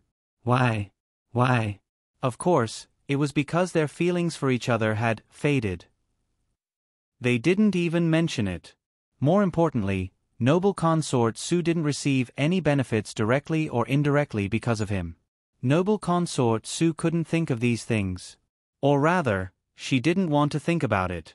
Yuan is finally willing to come and see Imperial Mother? Imperial consort Su's voice seemed to carry a hint of complaint, but also unconcealable joy. Li Hongyuan waved his hand, and the palace maids beside noble consort Su retreated to the side. Li Hongyuan stepped forward and sat beside noble consort Su's couch. Perhaps it was to let Li Hongyuan see how terrible her current situation was. Imperial consort Su didn't dress up. It was more uncomfortable to sit up, so she simply lay down. It had to be said that even though Imperial consort Su had her suspicions, she still subconsciously wanted to obtain Li Hongyuan's care and benefit from it. In reality, she had never been clearer than in the past few months. She had a good relationship with her adopted son, and her adopted son would speak up for her from time to time. The attention and benefits she could receive from the emperor were much more than she had expected. If her relationship with her adopted son was still the same as before, then even if something happened again and again, she would definitely not be in such a sorry state now. The favor she had received in the past was more due to this adopted son than she had expected. This made Imperial concubine Su feel very uncomfortable. At the same time, because of her current sorry state, she was full of resentment towards this adopted son. That's right, resentment. If this ingrate hadn't been so heartless, she wouldn't be in such a state now. Li Hongyuan's elbows rested on his knees, and his hands naturally drooped inwards. He leaned forward and leaned closer to Imperial consort Su. With a faint smile, he slightly lowered his voice. As expected, you've become so used to pretending that your bones have become hypocritical. However, for the sake of benefits, it's just pretending. It's not like you'll lose a piece of flesh, so why not? Imperial consort Su. However, it's actually quite hard to live with a hypocritical mask for 10 or 20 years. It's just that. Li Hongyuan flicked the hair that had slid in front of him. I just slightly stopped cooperating, and you became like this. It's really unsightly. Imperial consort Su's pupils contracted sharply. Even if she was as calm as she was, at this time, her eyes were also filled with fear. In Imperial consort Su's eyes, even if this adopted son of hers was malicious and had a changeable temperament, it was only on the surface. Inside, he was still pure and even harmless. At least for her, wanting to control this adopted son in the palm of her hand was not a simple matter. Even if he might not be obedient on the surface, in the end, he would basically act according to her wishes. Now, reality had fiercely slapped her in the face. This was not the cruelty on the surface, it was more frightening in the bones. She had a pair of sharp eyes, but she had never seen through this person. How long did he continue to pretend like this? Imperial consort Su stiffly pulled the corner of her mouth. What is Yuan talking about? How come Mu Fei doesn't understand? Li Hongyuan clicked his tongue, appearing a little impatient. Ben Wang isn't feigning civility with you anymore. Why do you continue to wrong yourself? So Jin Qinhuang is saying that we're not the same? The smile at the corner of Li Hongyuan's mouth became more obvious. Do you really think so? Your biological son, I can deal with him however I want. After I'm done, you still help me reprimand him. So, Imperial consort Su thinks that Ben Wang is the same as you? I only called you Mu Fei, that's all. Do you really think that I'm like you, wronging myself every day? You don't know how carefree I am sometimes. But for you, it shouldn't matter. In any case, you're already used to it. Used to wronging your biological son, your biological daughter, and yourself. Occasionally, Ben Wang will feel quite happy when he sees it. Imperial consort Su's complexion instantly turned ashen, and her breathing became hurried. It was as if she could die at any time. Li Hongyuan sat up straight again and lifted his chin towards Gong Jiu. Let Imperial consort take a look. Yes. Gong Jiu respectfully responded and stepped forward, wanting to clasp Imperial consort Su's wrist. Scram, you're not allowed to touch Ben Wang. Since they had completely shed all pretenses of cordiality, How could Imperial Consort Su believe the person Li Hongyuan brought? Gong Zhou also obediently retreated a little. Why do you have to do this? If you don't raise him properly, how can you watch your grandson be born? That's a child you've been looking forward to for many years. Imperial Consort Su's expression changed slightly. She didn't know if he was simply mentioning this, or if the poison in her son's body was related to him. It was also the sterilization powder, so it was difficult for her not to connect the two. However, she had drugged her son more than 10 years ago. How could he have known at that time? No, that's not right. He might have found out later. That's right. Ben Wang has been looking forward to it for many years. Originally, I was also looking forward to you, Yuan. Unfortunately, I'm afraid that I'll never have that chance. Li Hongyuan nodded. Ben Wang quite agrees with your words. Imperial Consort Su still couldn't figure out what Li Hongyuan meant. However, one thing was certain, and that was that she absolutely couldn't treat this adopted son the same way as before. Yuan, you've really surprised me. What's the matter? Do you also have thoughts about the throne? Or have you always had them? Unfortunately, no matter how good your imperial father is to you, he won't hand over the river to you. The throne can be any of your brothers, but it definitely won't be yours. Oh. Li Hongyuan remained calm and unruffled. Why? Why? Imperial concubine Su's voice suddenly rose. It was abnormally sharp, and her face was as ferocious as a malicious spirit. Because you're a Japanese. Your mother died, and you were cut out from her stomach. Ha ha ha. Imperial concubine Su laughed crazily. There was malice in her laughter, but also endless satisfaction from revenge. To be honest, none of the consorts who had seen the imperial noble consort back then weren't jealous. The emperor's kindness to the imperial noble consort was really ingrained in his bones. Once, imperial noble consort Su was very ill and couldn't see the emperor even once. However, the imperial noble consort Su only had a slight cold and cough, and the emperor never left her side. The imperial noble consort Su changed again and again. How could imperial consort Su remain indifferent? When she first took over raising Li Hongyuan, she more or less wanted to strangle him to death. However, in the end, reason prevailed over everything because she knew how much benefit it would be for her to raise this child. She had always thought that those emotions from back then were gone. It turned out that they had been hidden very deeply and had slowly rotted away. At this moment, they suddenly burst out like a flash flood and tsunami, completely drowning her reason for a time.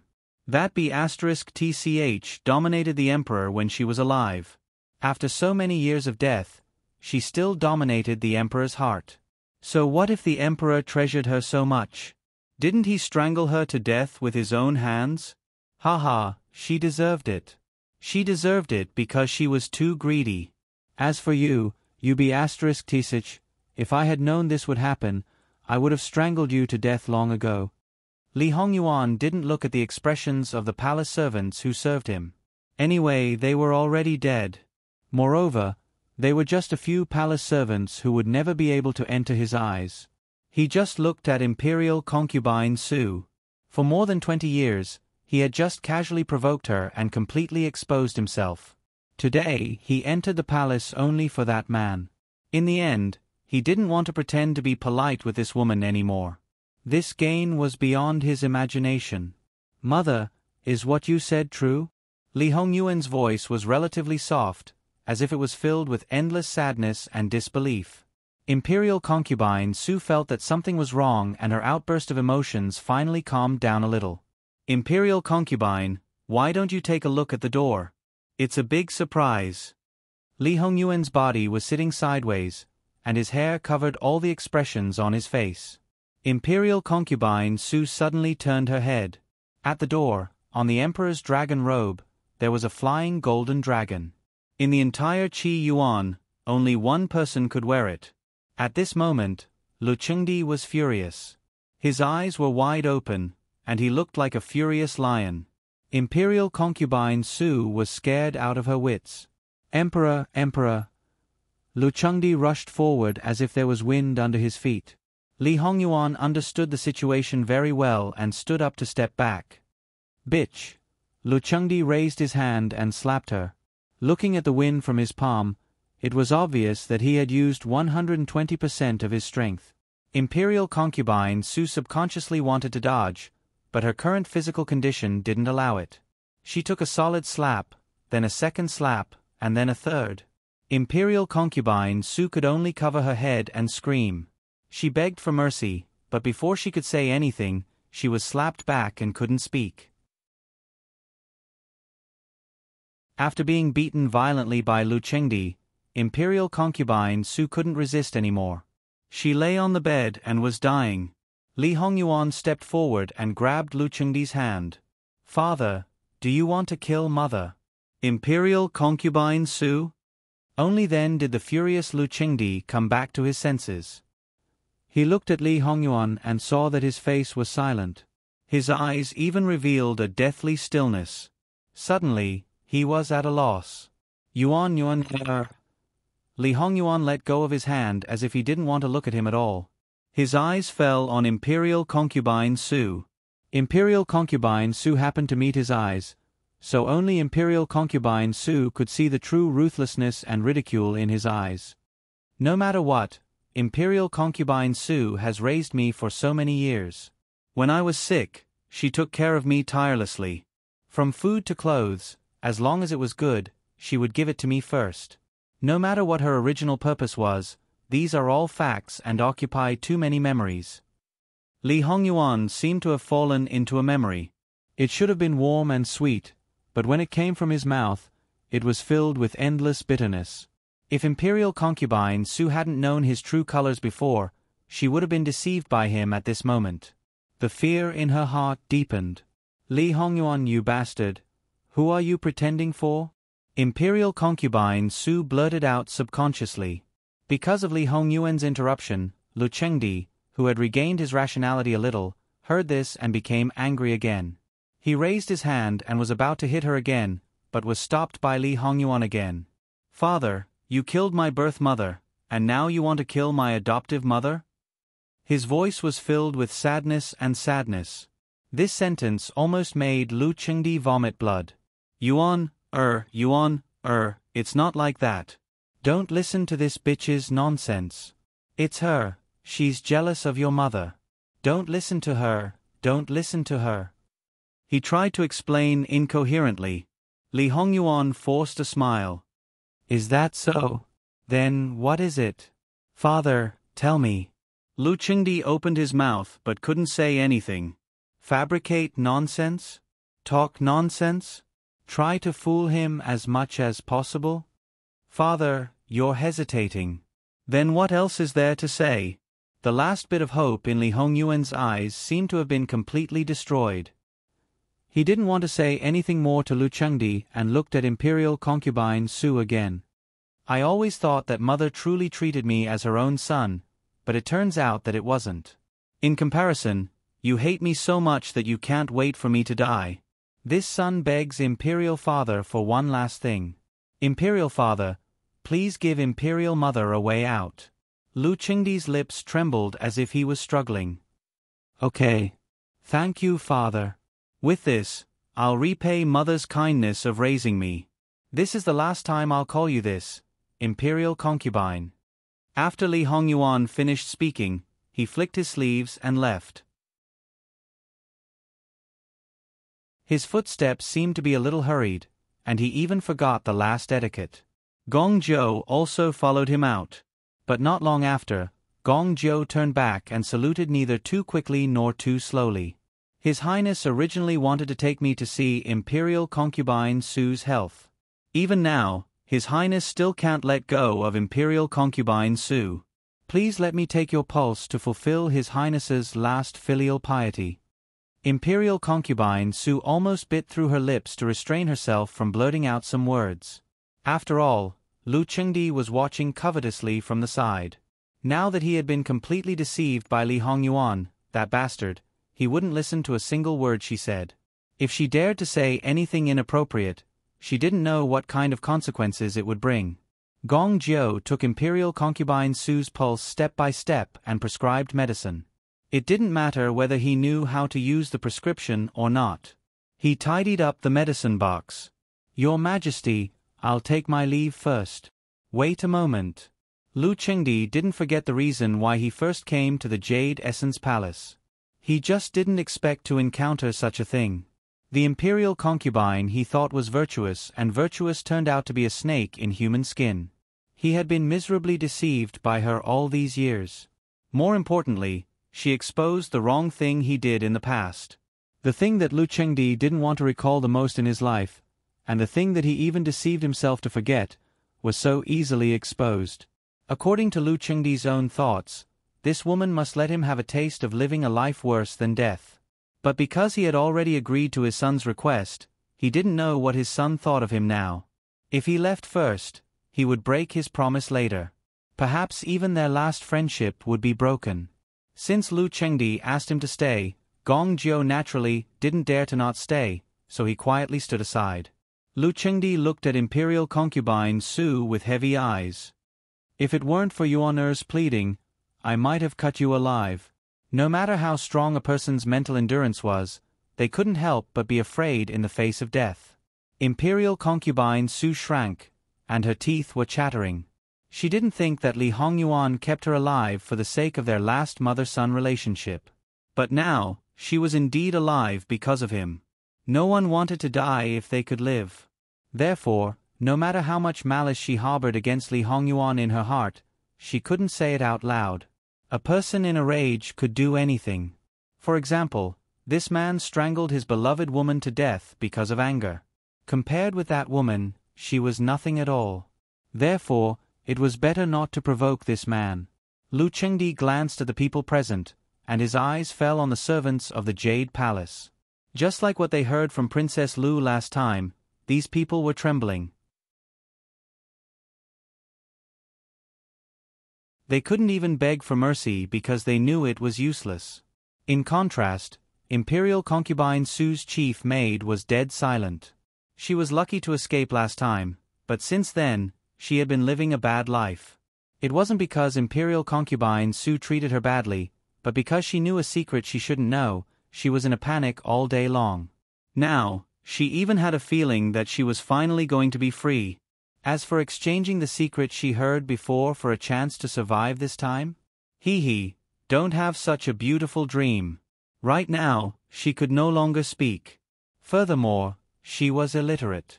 Thinking about it, how ironic was it that the most important palace made by the Imperial Concubine's side was illiterate. Lu Chengdi finally looked at Yu Zhongqing, who was standing at the door. "Deal with all these people." "Yes." Even if Yu Zhongqing heard Imperial Concubine Su's words just now, he only heard it. Not to mention that he was secretly laughing at Prince Jin. Even if he wasn't, this matter had nothing to do with him. No matter who the person sitting on the throne was, whether it was auspicious or not, it wasn't something he could comment on. All the irrelevant people were taken out. Lu Chengdi looked at Imperial Concubine Su coldly. "From now on, without Zhen's permission, you are not allowed to step out of the Jade Palace. Su She, you have always been a smart person. If you don't want to implicate third, you know what to do." Imperial Concubine Su used the last of her strength to clench her fist. "Chanxie thanks your majesty for your grace." "Humph." Lu Chengdi snorted coldly and left with a flick of his sleeve.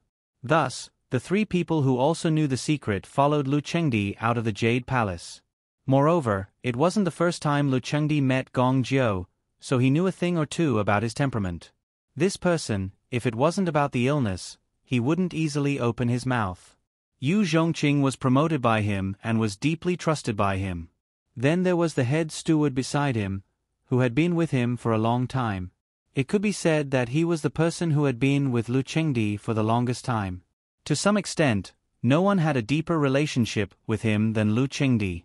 In the Jade Palace, only Imperial Concubine Su was left. If it wasn't for the slight rise and fall of the person lying on the bed with her breathing, one would think that she was already dead. After a while, Imperial Concubine Su forced herself to sit up. She tidied up her clothes and hair. Although her hands were trembling, they were still crossed on her lap. She quietly looked ahead, still trying to maintain her dignity and nobility as an imperial concubine.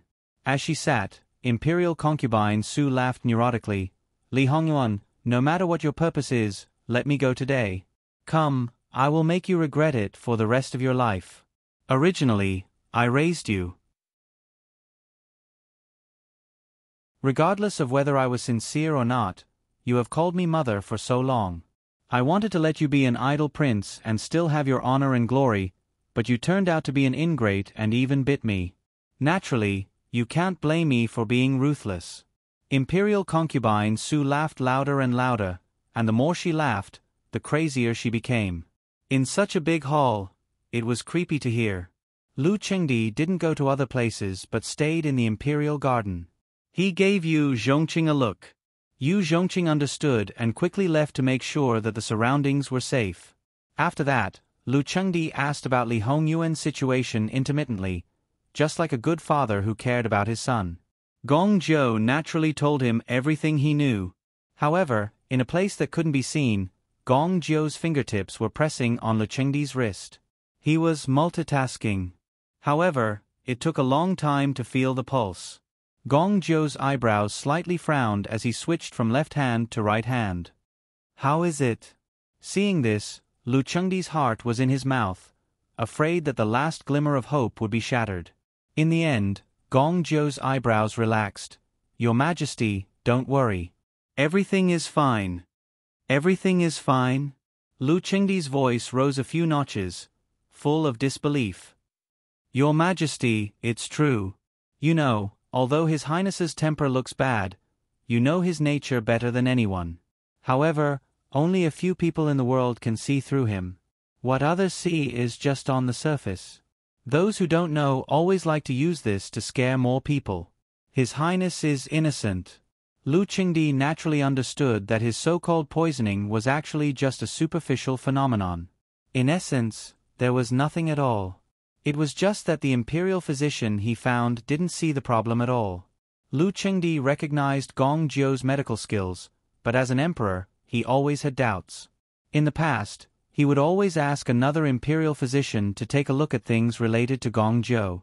However, it was different this time. He completely believed Gong Zhou's words. After all, he was Yuan's man, and Yuan's biggest reliance was Lu Chengdi. If his body was really poisoned, there was no reason for his man to hide it. Knowing that his body was fine, Lu Chengdi clenched his fists. In this case, it was time to deal with a person who dared to play tricks under his nose. I'm relieved to hear that. By the way, since I've entered the palace once, it's convenient for me to have a look. Yes, Your Majesty. After a moment of silence, Gong Zhou said, Your Majesty's body is fine. Ask the imperial physician to prescribe some warm and nourishing medicine. It doesn't need too much, at most 3 doses. At most, the symptoms of poisoning would disappear after 3 doses of medicine. At this time, Lu Chengdi was completely relieved. Gong Zhou, your medical skills are outstanding at such a young age. Do you want to enter the Imperial Hospital? How about I let you take charge of the Imperial Hospital? Lu Chengdi was attracted to a talent like Gong Zhou every time he saw him. This time, he couldn't help but think about it. If Gong Zhou was here, he wouldn't have to be anxious for such a long time. Your Majesty, Your Highness, as for me, I'm indebted to Your Highness for recognizing my talent. It's up to Your Highness to decide where to stay. If you want to poach me, fine. You can talk to the master of the courtyard. This wall skirt means that I have no autonomy at all. Lu Chengdi was silent. At this time, he didn't dare to speak to his son. Forget it. We'll talk about it later. Lu Chengdi waved his hand. You can leave the palace first. Yes, I'll take my leave. Gong Zhou took the medicine box and left calmly. As soon as he left, Lu Chengdi's face changed again. Have I been too kind in the past? In this palace, someone dares to play with me. Your Majesty, fortunately, the people of Prince Jin's mansion are skilled and didn't let the behind-the-scenes person succeed. Lu Chengdi snorted coldly. Before, he was afraid of breaking the vases, but now he had no scruples. Yu Qing, Your Majesty. Yu Zhongqing quickly appeared and stood respectfully in front of Lu Qingdi. Lu Qingdi whispered a few words, and Yu Zhongqing took the order and left. Gong Jiu didn't stay long behind Li Hongyuan, so it didn't take long for him to catch up with the carriage of Prince Jin's mansion. After returning to Prince Jin's mansion, Li Hongyuan looked indifferent. There was no trace of the emotion he had in Jade Palace. Gong Jiu saw it. He wasn't sure if his master already knew about it, or he hid it in his heart and didn't want Princess to find out. However, no matter which one it was, in short, the fact that his master was a devil must not be leaked out from his mouth. In fact, according to his master's temper, this matter wouldn't affect him at all. No matter what his background was, it couldn't stop him from doing what he wanted to do. Because the matter wasn't over, Gong Jiu naturally followed him to the main courtyard. You're back. How's the situation? When Jingwan saw them, she put down the scissors in her hand and washed her hands. Li Hongyuan pulled Gong Jiu to sit down on one side. First, he briefly explained the matter of Jade Palace. Although he didn't say it clearly, Jingwan understood what he meant. Her eyes were full of surprise. Did you do something?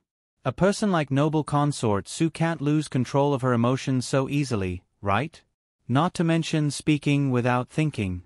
As the saying goes, the onlooker sees more clearly. Li Hongyuan was slightly stunned. Yes, that woman absolutely couldn't be underestimated. How could she lose control to that extent after being stabbed by him? So, his eyes fell on Gong Jiu. Gong Jiu immediately knelt down on one knee. Your Highness, please forgive me. I've been studying some drugs recently. Before entering the palace, I just habitually put some on my body. This drug is usually useless to people. But when people's emotions are abnormal, they will be affected to different degrees and become somewhat uncontrollable. If the will is slightly weak, they will speak and act according to their true emotions. So, it was really just an accident. However, for Li Hongyuan, accidents that were not in his control, no matter the final result was good or bad, were not allowed, especially when it was caused by his own people. Explain what happened later, and then go to receive your punishment. Yes, sir. Gong Jiu explained everything in detail and then excused himself. So, the emperor should have been coerced. But now there's no need to worry about the consequences. The person who played the trick should be found soon. That has nothing to do with us. Li Hongyuan had no interest in caring about his father's feelings. What about the original follow-up plan? Do we still need to use it? The imperial noble consort's religious ceremony should be done sooner rather than later. The original plan should be postponed. So, let's do the religious ceremony first.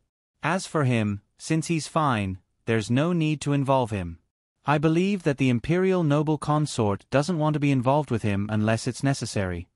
Well, we'll do as you say.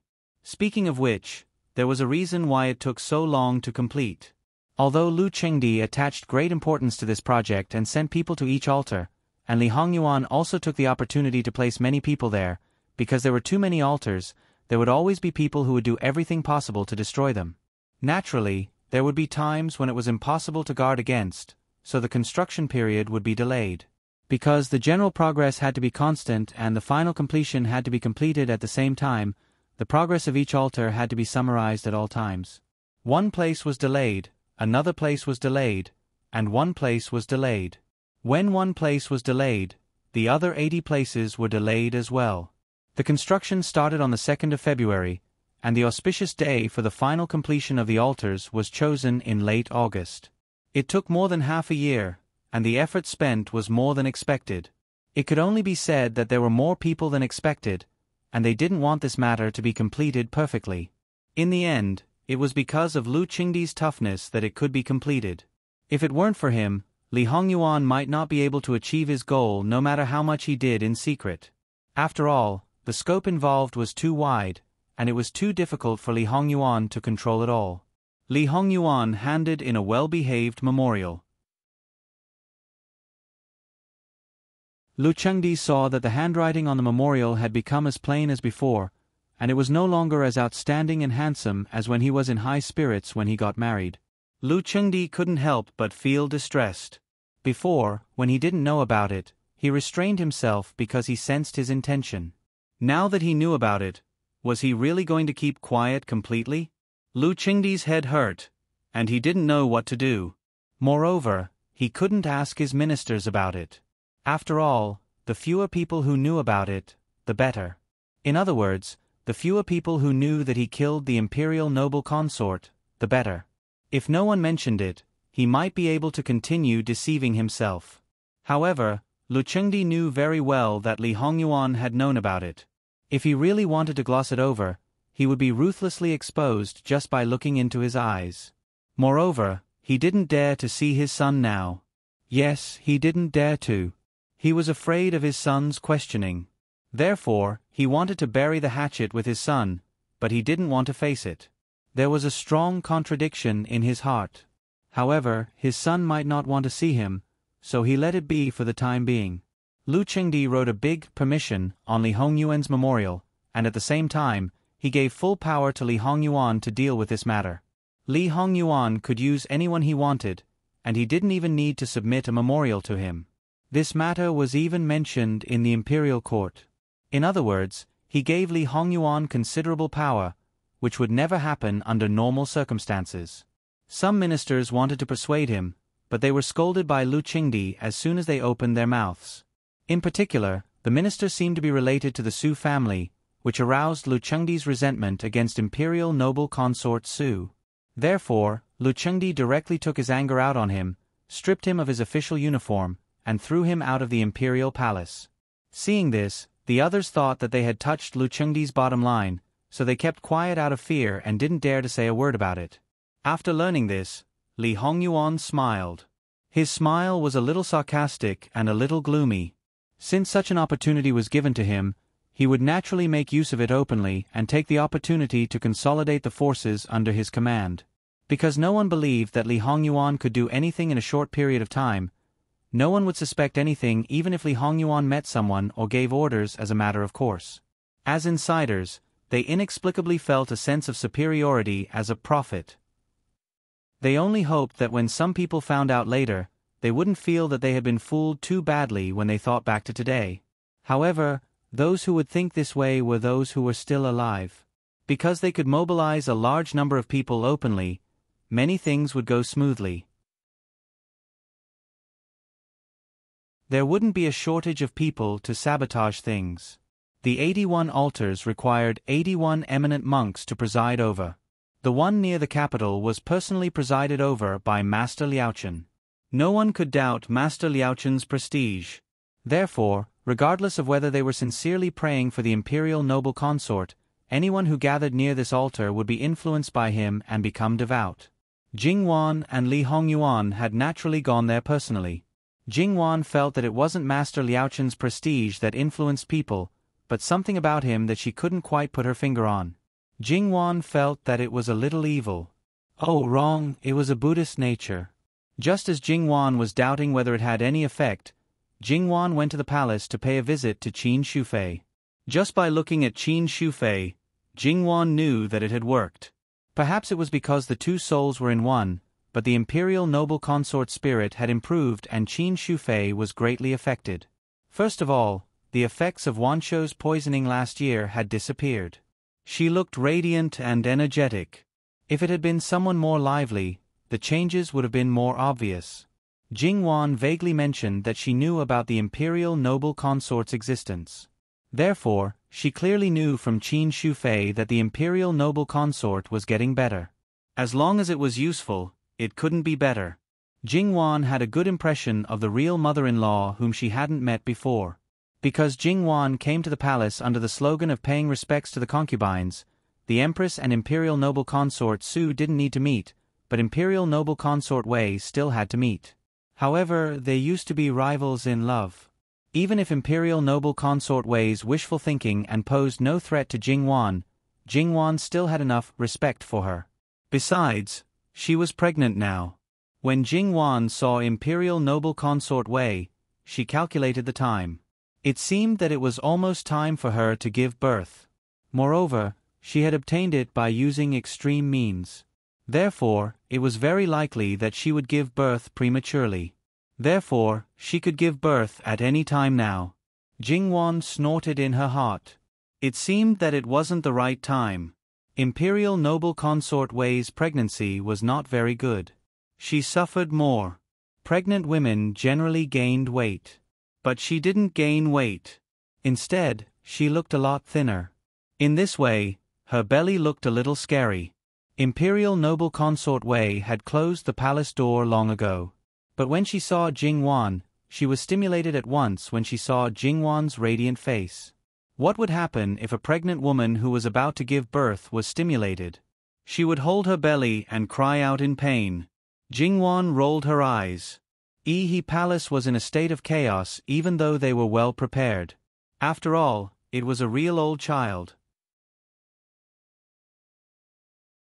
Lu Chengdi was still very concerned and rushed over.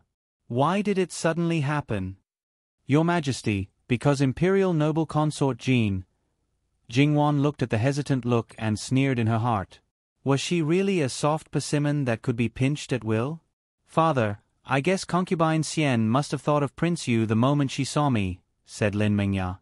https://www.bicon.com/11/11807/127790008. HTML. We will deal with it as soon as possible. After reporting, please wait patiently and refresh the page. Please remember the domain name of this book. www.bicon.com. Bicon.com mobile version reading website. Bicon.com.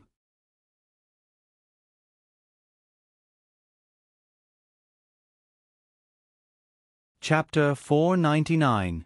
Lu Chengdi's face suddenly turned black, and the palace servant who wanted to frame Jingwan just now felt his legs go soft. Thinking back, when Princess Yi Ning was still Wei Xianfei, she clearly took a fancy to Jin Qinhuang. As a result, she was accidentally slept with by Lu Chengdi.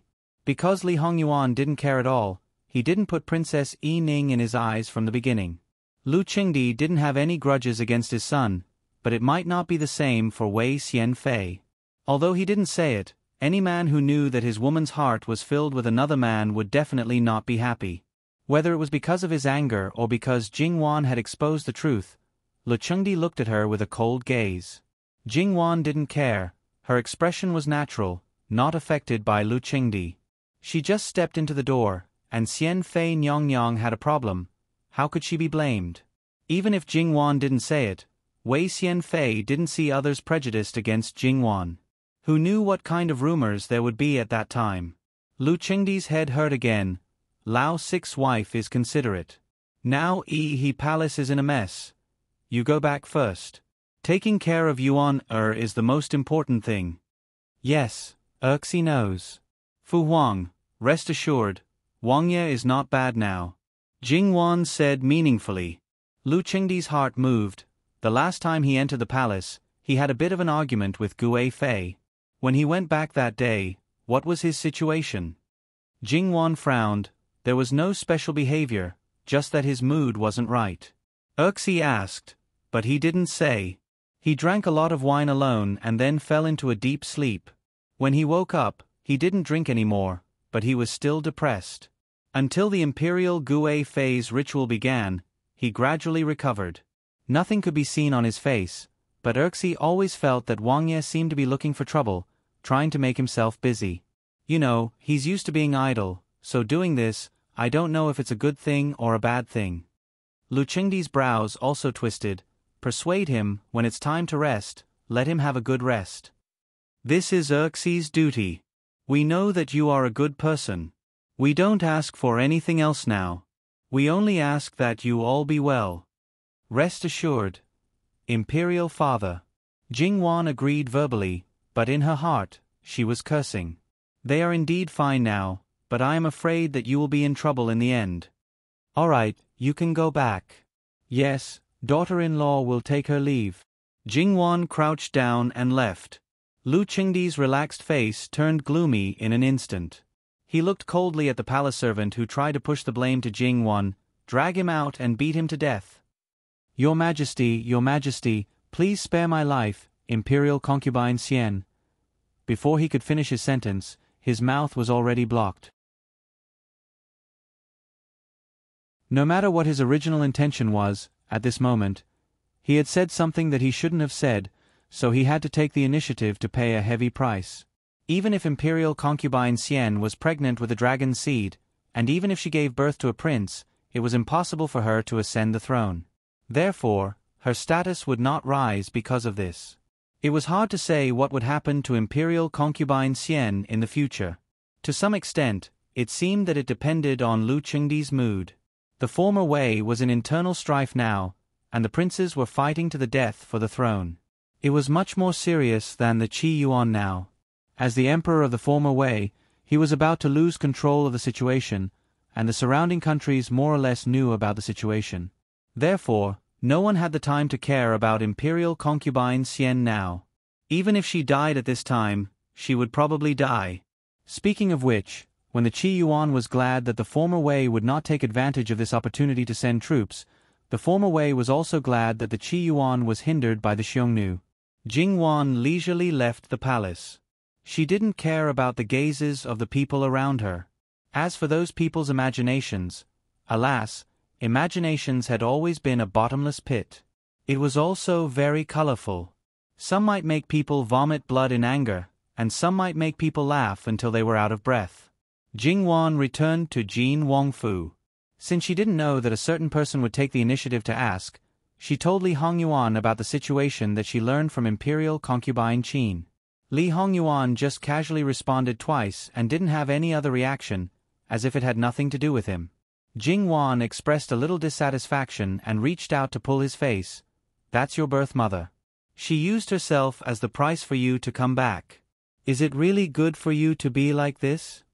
Then, Wan, what do you want this husband to do? Li Hongyuan held Jing Wan's hand. Wan, between me and her, we haven't interacted for even a day. It can be said that I have no feelings for her. You have to know, it's because I knew that she was the one who let me come back that I was able to redeem my regrets. Otherwise, even if I knew that she was still alive, I wouldn't have done anything. All my feelings have been used up on you, and I don't have any more to give to others. I think that I have already done what I can do. As for the consequences, it's completely not within my scope of consideration. From time to time, she would be covered in sweet words. Other than hugging him tightly, Jing Wan really didn't know what to say. There was no need to say anything else. In the future, no matter what it is, I will bear it with you. Jing Wan felt that with such a man who treated her wholeheartedly, she would do anything for him. Now, she might feel some negative emotions because of the deaths of some innocent people, but if there was a day when she needed to kill for him, then Jing Wan felt that she would probably do it without hesitation. Of course. Li Hongyuan hugged Jing Wan, his mind still going online from time to time. There was no other way, he just wanted Wan to be closer to him. However, things still went wrong, and it wasn't as smooth as expected. So far, only a small part of the 81 days of ritual had been completed. In the beginning, Li Hongyuan and the others didn't know, but after receiving a hint from Master Chen, Jing Wan once again rushed into the palace in a hurry. When she saw Qin Shufei, she knew that things were indeed a little troublesome. Qin Shufei was originally a peaceful, quiet, and beautiful woman, but now she gave people an illusion of evil. Of course, this feeling could not be felt by those who were around her every day. But for those who did not see her often, it would be more obvious if they compared her with her current self. Your Highness, how long has this situation been going on? Why didn't you send someone to tell us? Qin Shufei seemed to be affected on the surface, but after all, the ritual targeted the imperial noble consort's soul, so it didn't affect Qin Shufei's mind much. It's not that I don't want to tell you, it's... Qin Shufei was a little helpless. The situation isn't good now, and it seems very uncomfortable. Originally, I was like a cloud of white fog, but now my 4 limbs have been dyed black. I'm not sure what will happen if all of them are dyed black. Will they disappear, or will my current appearance be infinitely enlarged? No matter which one it is, it's very difficult to accept. However, I can more or less guess what she's thinking. She probably won't let the second situation happen. Jingwan understood. The imperial noble consort was willing to sacrifice her soul for her son's sake, so how could she allow unknown dangers to happen? Your Highness, we'll find the reason and think of a way. You don't do anything foolish. Qin Shufei nodded. Don't worry, there won't be any problems in the short term. There were two reasons for this situation. First, the person praying for blessings had evil intentions. Second, there was a problem with the senior monk presiding over the ritual. Although the other party's cultivation was far inferior to Master Chen's, Master Chen wasn't the only expert in this world. Reverend, do you know where the problem is? Li Hongyuan's face was still expressionless, but that didn't mean that he would easily let off someone who liked to play tricks behind his back. It would be best if he didn't find out who it was. If he did, I can roughly deduce two locations, the south and the northwest. Li Hongyuan's heart skipped a beat. The northwest can be explained as a result of the war, but the south. Thinking of a certain possibility, Li Hongyuan felt that he should help their plan as soon as possible. He wanted to see if these people could really stir up a storm with such a big helper right under his nose. Is there any way to resolve the imperial noble consort's current situation? Although there are no records of this, it's obvious that it's not a good thing. Your Highness, don't worry. This humble monk will do his best. However, I can only prevent the situation from worsening. If you want to resolve it completely, you'll need to remove the source. This prince understands. Li Hongyuan left. The next day, to everyone's surprise, he attended the morning court. Although he was still late, it was basically after everything had been settled. Li Hongyuan was also quite straightforward. Imperial Father, this son requests to be stationed in the Northwest Army as an army supervisor. This really can be described as a stone that raises 1,000 ripples. Many people's ears were buzzing. Lu Chengdi was also stunned for a while, even doubting if he heard wrong. But when he saw the rare seriousness on Li Hongyuan's face, Lu Chengdi frowned. His eyes gradually sharpened. Do you know what you're saying? This son is very clear. Li Hongyuan raised his head and looked directly at Lu Chengdi. The imperial noble consort's ritual has gone awry. Because of the war in the northwest, there are too many vengeful spirits and grievances. Although these things will completely disappear after a long time, it just so happens to clash with the imperial noble consort's ritual. According to Master Liaochen, this son and the imperial noble consort are blood-related. To a certain extent, our destinies are intertwined. If the grievances of the northwest are transferred to this son, then the imperial noble consort's influence can be neutralized. Although the imperial noble consort didn't raise this son, she was still pregnant for several months. This is probably the only thing I can do for her in this lifetime. Imperial Father, please grant me this wish. Li Hongyuan's emotions didn't fluctuate, but Lu Chengdi was moved. It's my fault, it's all my fault. If he could be more rational and not be instigated by others, then his beloved would be fine. Then their family of three, thinking and thinking, Lu Chengdi covered his face with his hands. In the court, in front of the civil and military officials, he seemed to be unable to control himself and began to cry. Li Hongyuan watched and sneered in his heart. No matter why he lost control of his emotions, Li Hongyuan despised it. The courtiers looked at each other in dismay.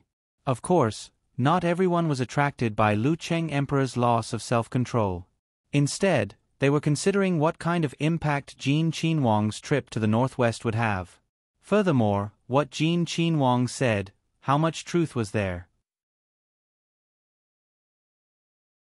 Lu Chengdi finally controlled his emotions. Lao Lu, this is no small matter. Zhen needs to consider it. Moreover, Zhen needs to know whether the grievances will affect you if they are transferred to you. If it's disadvantageous to you, then Zhen will have no face to see your imperial mother in the future. Do you still have the face to see her when you strangled her to death with your own hands? A person's death is like an extinguished lamp. But after death, they will stay in the world for a short time. When they dissipate, the grievances will naturally disappear. Therefore, Imperial Father can rest assured. Lu Chengdi nodded. Zhan understands. The longer it drags on, the more disadvantageous it will be for the Imperial Gue Fei. Imperial Father, please make a decision as soon as possible. Aken will retire. When he came, his presence was strong. When he left, it was the same. However, he didn't even want to wait for the morning court to end. So, why bother coming to the morning court? Once it's over, wouldn't it be better if he directly went to see the emperor? Is he here to show off his uniqueness to everyone? What they can think of, Lu Chengdi can naturally think of as well. In his view, it's probably because his son didn't want to meet him in private. Compared to Li Hongyuan and the Imperial Gue Fei, who does Lu Chengdi care more about? Needless to say, it's definitely the latter. Moreover, Lu Chengdi wants to see the Imperial Gue Fei. Naturally, he doesn't want anything to happen to the Imperial Gue Fei.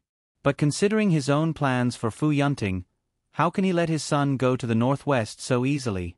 As for whether or not his son will go to the Northwest Army, Lu Chengdi thought about it before, but he didn't care. Because when a prince goes to the battlefield, even if it's to be an army supervisor, he can't go alone. The accompanying personnel can be arranged by him, just like last year when he went to Jiangnan. While Lu Chengdi was lost in his thoughts while looking at the portrait of the Imperial Gue Fei, Li Suyen came to see him. In fact, Lu Chengdi liked this son very much. Although nominally Lu Chengdi recognized him as his adopted son, Lu Chengdi would do his best to do whatever he asked him to do. Lu Chengdi did not ask for the reason and did not bargain. Lu Chengdi did not need to worry about him. Lu Chengdi was lost in thought. Li Suyen just stood there quietly, not saying a word. Suyen, tell me, should Zhan let Jin Qinhuang go to the northwest? This was the first time Lu Chengdi asked for Li Suyen's opinion instead of directly giving an order or giving a task. Li Suyen's expression didn't change. Emperor, forgive me for speaking bluntly.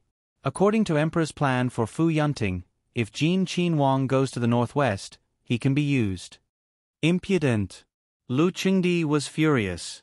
Using his son's safety to deal with Fu Yunting, it was simply, Emperor can send trustworthy people to protect Wang Ye. If it's done properly, there won't be any evidence left behind and Fu Shi can be eradicated. Lu Chengdi's anger subsided a little.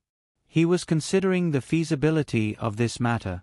Because his body was fine, he had enough time to do it. Emperor can even reveal a bit of the plan to Jin Qinhuang. With Wang Ye's cooperation, it will be twice the result with half the effort. Lu Chengdi looked at the portrait of the Imperial Gue Fei and fell into silence again. So, the northwest trip was what you were preparing to do before? Since it didn't go according to plan, you simply used the matter of the Imperial Gue Fei and openly brought it up yourself? Jing Wan stood in front of Li Hongyuan and grabbed Li Hongyuan's arm. She seemed to be surprised and excited. Say, isn't your brain turning a little too fast? Everything that can be used by you has been used cleanly. You won't let go of even the slightest chance. Li Hongyuan nodded. Indeed. Then, Wan, are you interested in going out of the capital with me to have fun again? As for what Jing Wan said after that, Li Hongyuan took it all as a compliment. He naturally accepted his wife's compliments with a smile. Jing Wan was not surprised by his words. After knowing everything, it would be strange if he left her alone in the capital. But, please, the Northwest is at war. Can you not say such a carefree word like fun? It'll make people angry. They'll think that you don't care about the war at all and that you don't care about the lives of many people. It will only enter your ears. Li Hongyuan pinched her earlobe. It's just that going to the northwest will not be as carefree as going to Jiangnan. Not to mention other things, just the things that we will bring will only be simple and practical. Wan may have to suffer. What's there to feel wronged about? How could I feel wronged? Although I haven't suffered a single bit since I came to Qiyuan, it doesn't mean that I can't suffer. At most, I won't be so extravagant. There won't be any suffering. You won't allow it. Jing Wan rubbed his chin.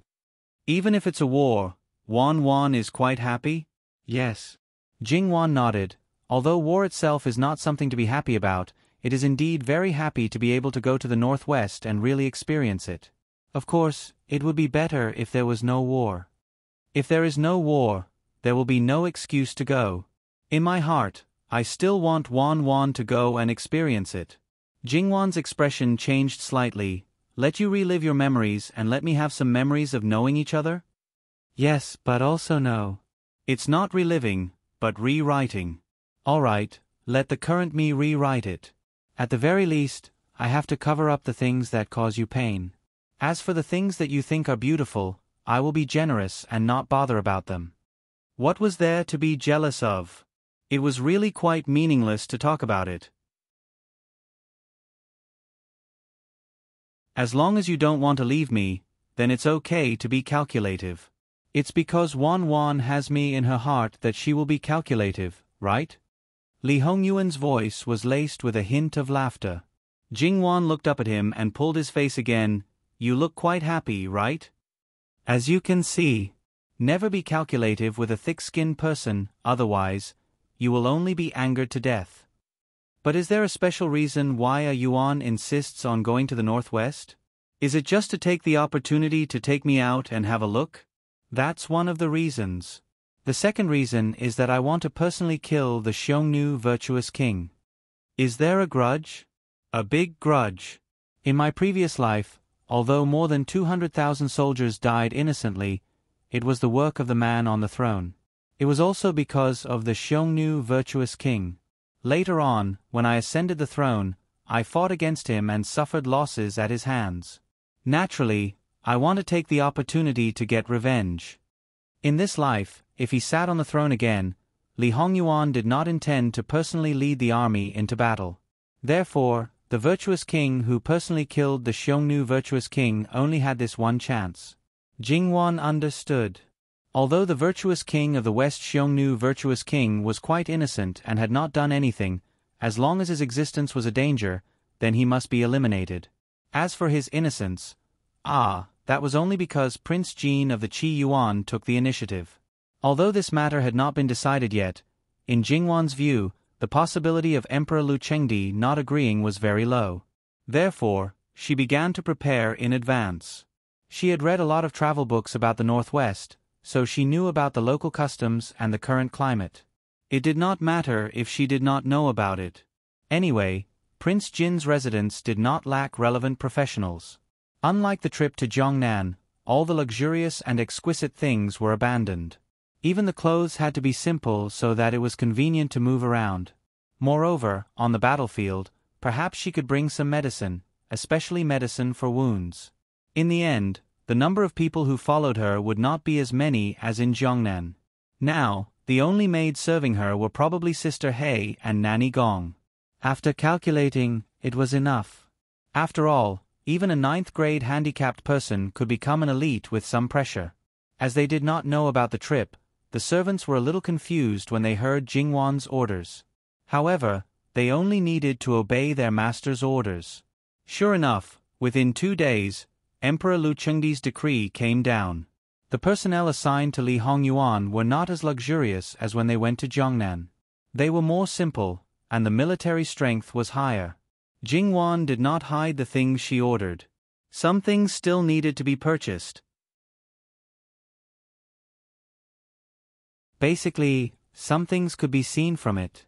Obviously, this time was different from the last trip to Jiangnan. They did not intend to follow quietly at all and only let people know at the end. It could be said that they made a big fuss. Was Prince Jin going to take Prince Consort Jin? Many people found it inconceivable. Last year in Jiangnan, the Northwest was full of war.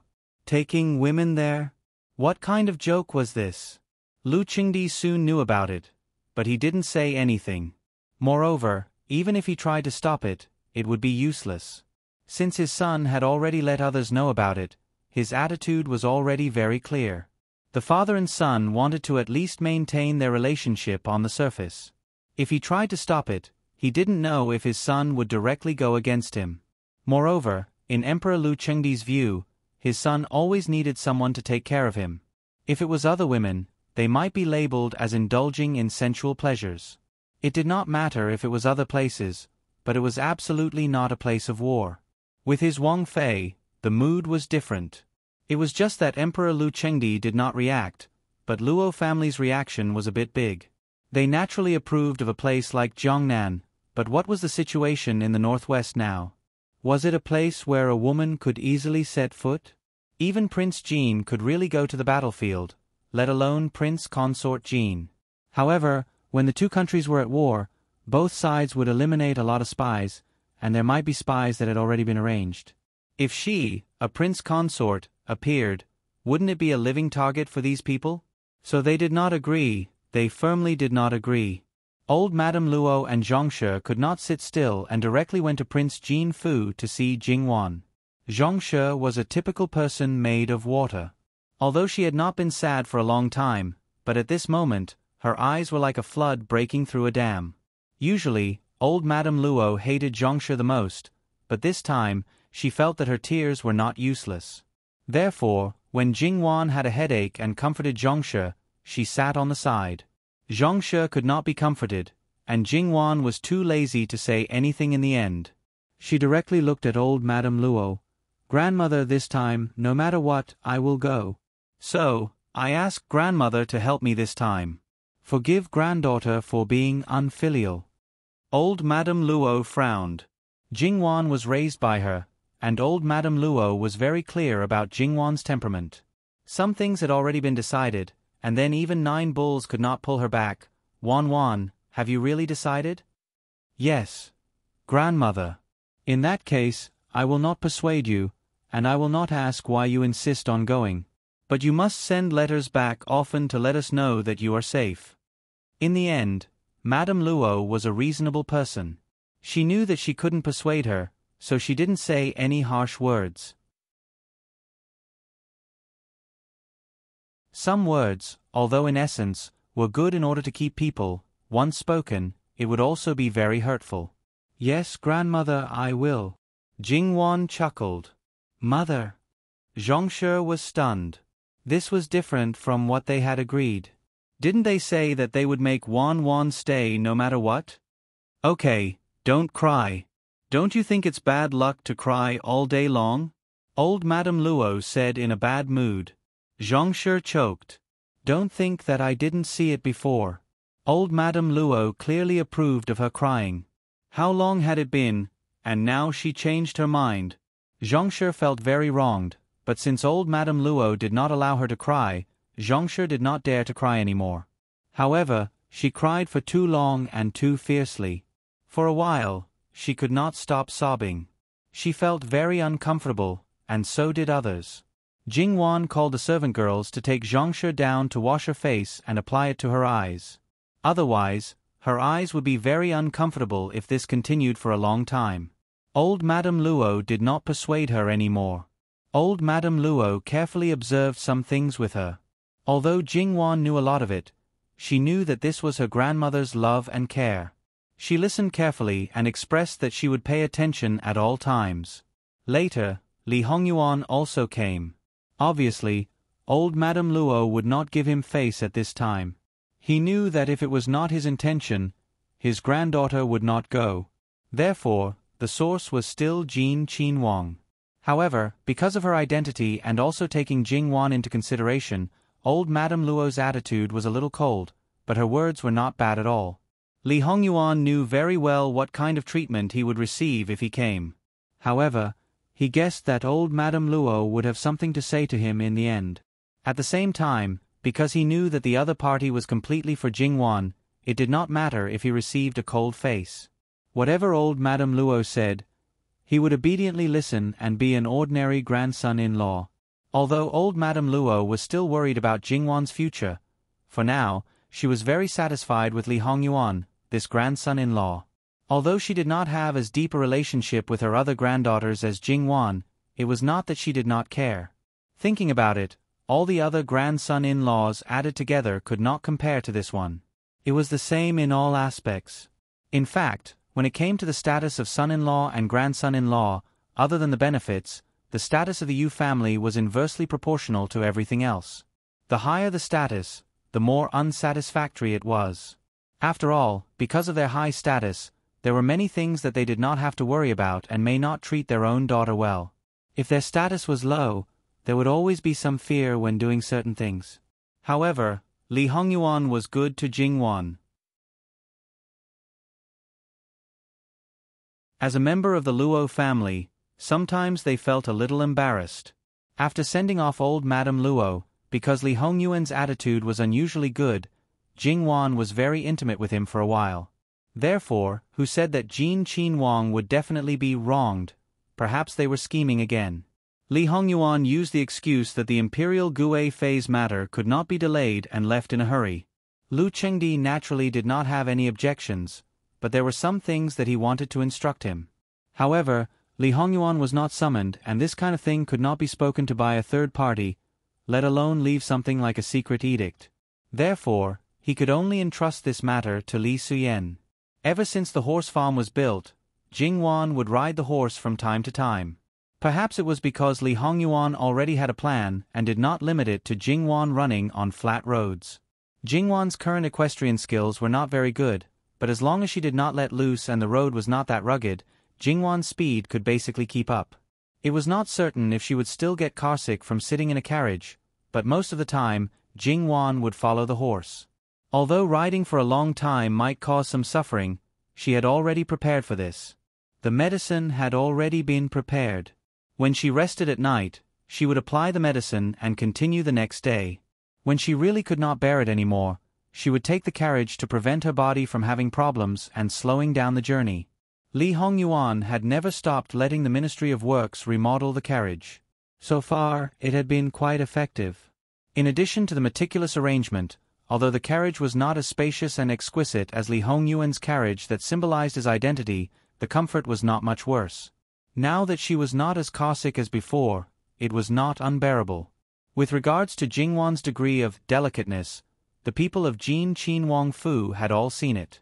They were actually a little worried about this trip, but the facts showed that she had once again exceeded their expectations. Especially Gong Jiu, he could not help but think of the scene at Bai Long Temple where he saw her taking care of Li Hongyuan. At that time, he felt that she did not seem like a noble lady from a noble family.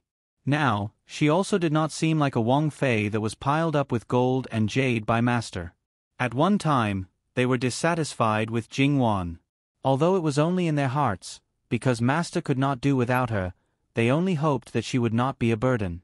However, the facts proved that this Wang Fei was always able to go beyond their expectations. In their eyes, there was no one more suitable than her to be Jin Qinhuang's existence. Not only would she not be a burden, when needed, she could also completely stand up, support the situation, and help master. Not to mention the others, especially those who had followed them to Jiangnan, the delicate appearance of Jin Qinhuang's Wang Fei could be said to be fresh in their minds. So when they saw Jingwan most of the time, she was capable and experienced, riding with them and did not need to slow down in order to take care of her, they all doubted whether this person was really Jin Qinhuang's Wang Fei. Could it be that one really could not judge a book by its cover? Not only that, this Wang Fei was amazing. The people who served her were also not the least bit lacking. Not to mention that servant girl who seemed to be trained, that mama who looked to be in her 40s or 50s, her horse riding skills seemed to be above most of them making them, this group of big men, feel ashamed and unable to show their faces Along the way, when they stopped to rest, Jingwan also consciously began to practice the hand crossbow. In addition, Li Hongyuan also equipped her with the sleeve arrows that were usually used by secret guards. Although he was confident that he could protect Jingwan's safety, there was never a lack of contingencies in the world. Therefore, it was not a bad thing for Jingwan to have some self-defense skills. They arrived 2 days earlier than expected. Although they were at Lu Chengdi's place for the imperial noble consort's matter, it was not easy to announce it. At least, it could not be known to the people in the northwest. Moreover, Li Hongyuan had the title of inspecting the army, so naturally, he was the first to arrive at the front line. Jingwan was arranged to stay in the city first. Because they had been informed in advance, they had already made arrangements. However, because there was a battle ahead, they did not see Fu Yunting and the others. Jingwan did not care. She could not set foot in the camp where the army was stationed, so she safely settled down in the courtyard in the city. She would rest for a while before making plans. Most of the people were left behind. Li Hongyuan only brought a few people and went directly to the army camp to see Fu Yunting. Because the imperial court had sent a prince to supervise the army, and he was the one with the worst reputation, there were many generals. Those who had followed Fu Yunting were only a minority. These people knew Li Hongyuan very well, and the others had also heard of him. Therefore, they were very nervous. These people were not afraid of war, they were only afraid of being cheated.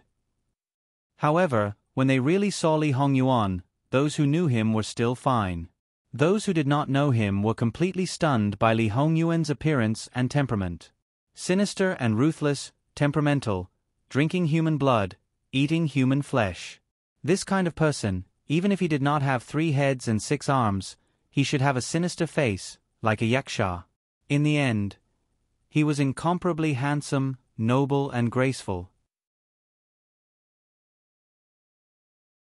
If one were to say that he was a god from the 9th heaven, there would be people who would believe it. However, this kind of shock could not be maintained for more than a few breaths.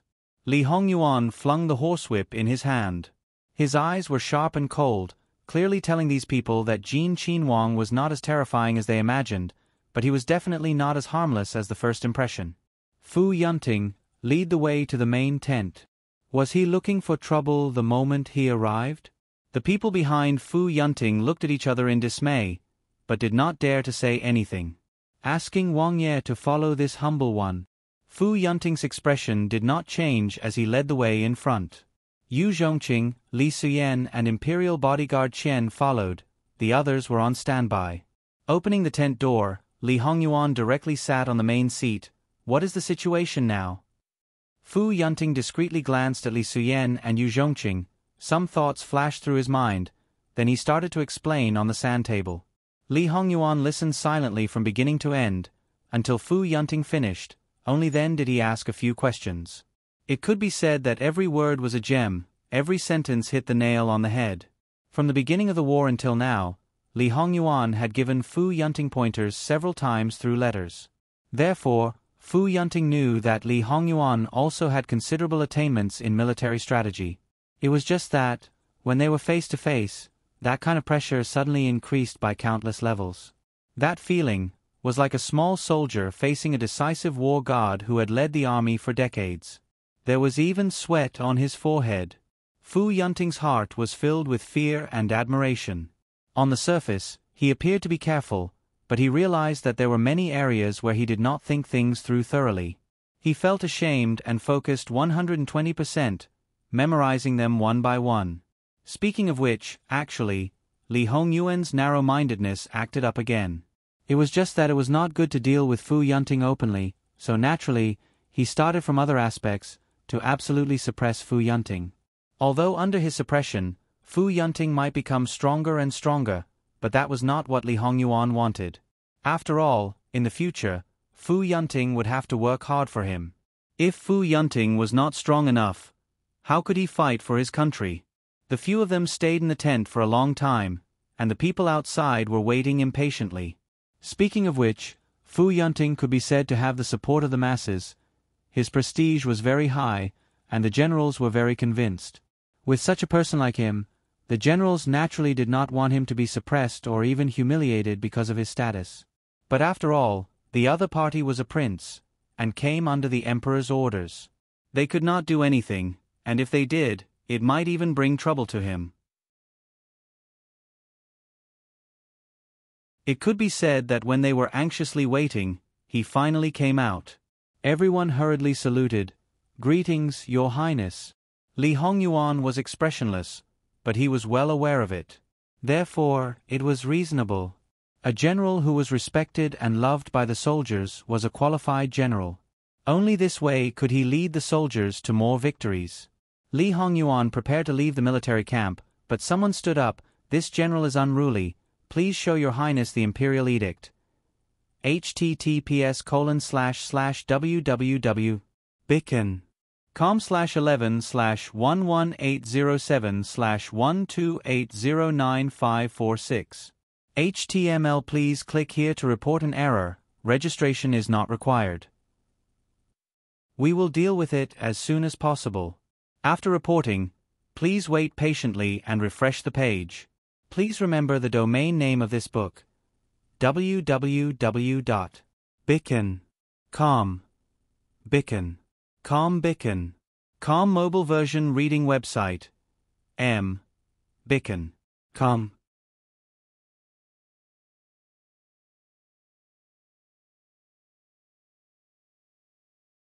Chapter 500. Li Hongyuan's cold eyes swept over, making people feel chills all over their bodies. Fu Yunting saw that something was wrong and subconsciously stood in front of that general. After he finished, he realized that his reaction was too big, but he could only brace himself. Wang Ye, please forgive me. Li Hongyuan was expressionless. General Fu is very protective of his subordinates, but Ben Wang is not a scourge or ferocious beast. Could it be that Ben Wang will eat him? Fu Yunting's scalp went numb. The main reason was that the psychological shadow that Jin Qinhuang gave him was too big. It simply became an instinctive reaction. Wang Ye, please forgive me. Li Hongyuan coldly snorted. As the commander-in-chief of an army, you are really promising. Fu Yunting's face was slightly hot. Fortunately, it was a few months of eating and sleeping in the open. His skin was already tanned and rough, so it was not very visible. Otherwise, the dignity that he had built up over the past few months would have collapsed at this moment. There was no other way. Facing anyone, he would not be like this. Right now, he was just stubbornly holding on, okay?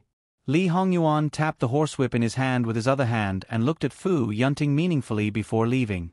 Fu Yunting only felt his scalp go numb. Even a scourge or ferocious beast was not this terrifying. If he could, he really did not want to face Jin Qinhuang. Even if he used other methods to torment him, it was still better than this kind of face-to-face.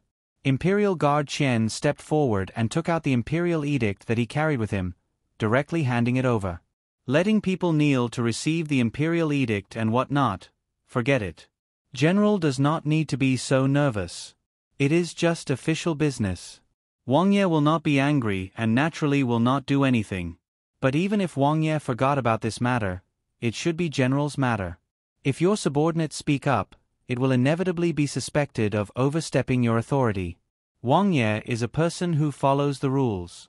This will also make Wang Ye question General's ability to manage the army.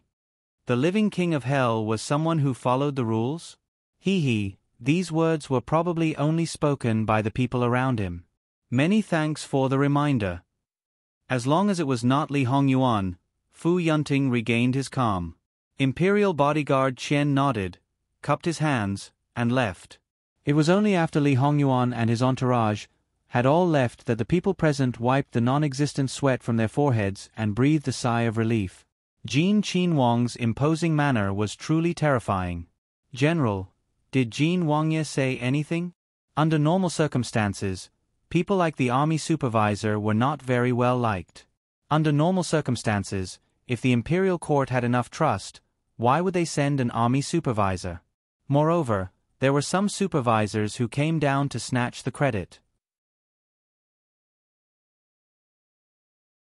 Just this alone, for the sake of the overall situation, it wasn't that they couldn't tolerate it.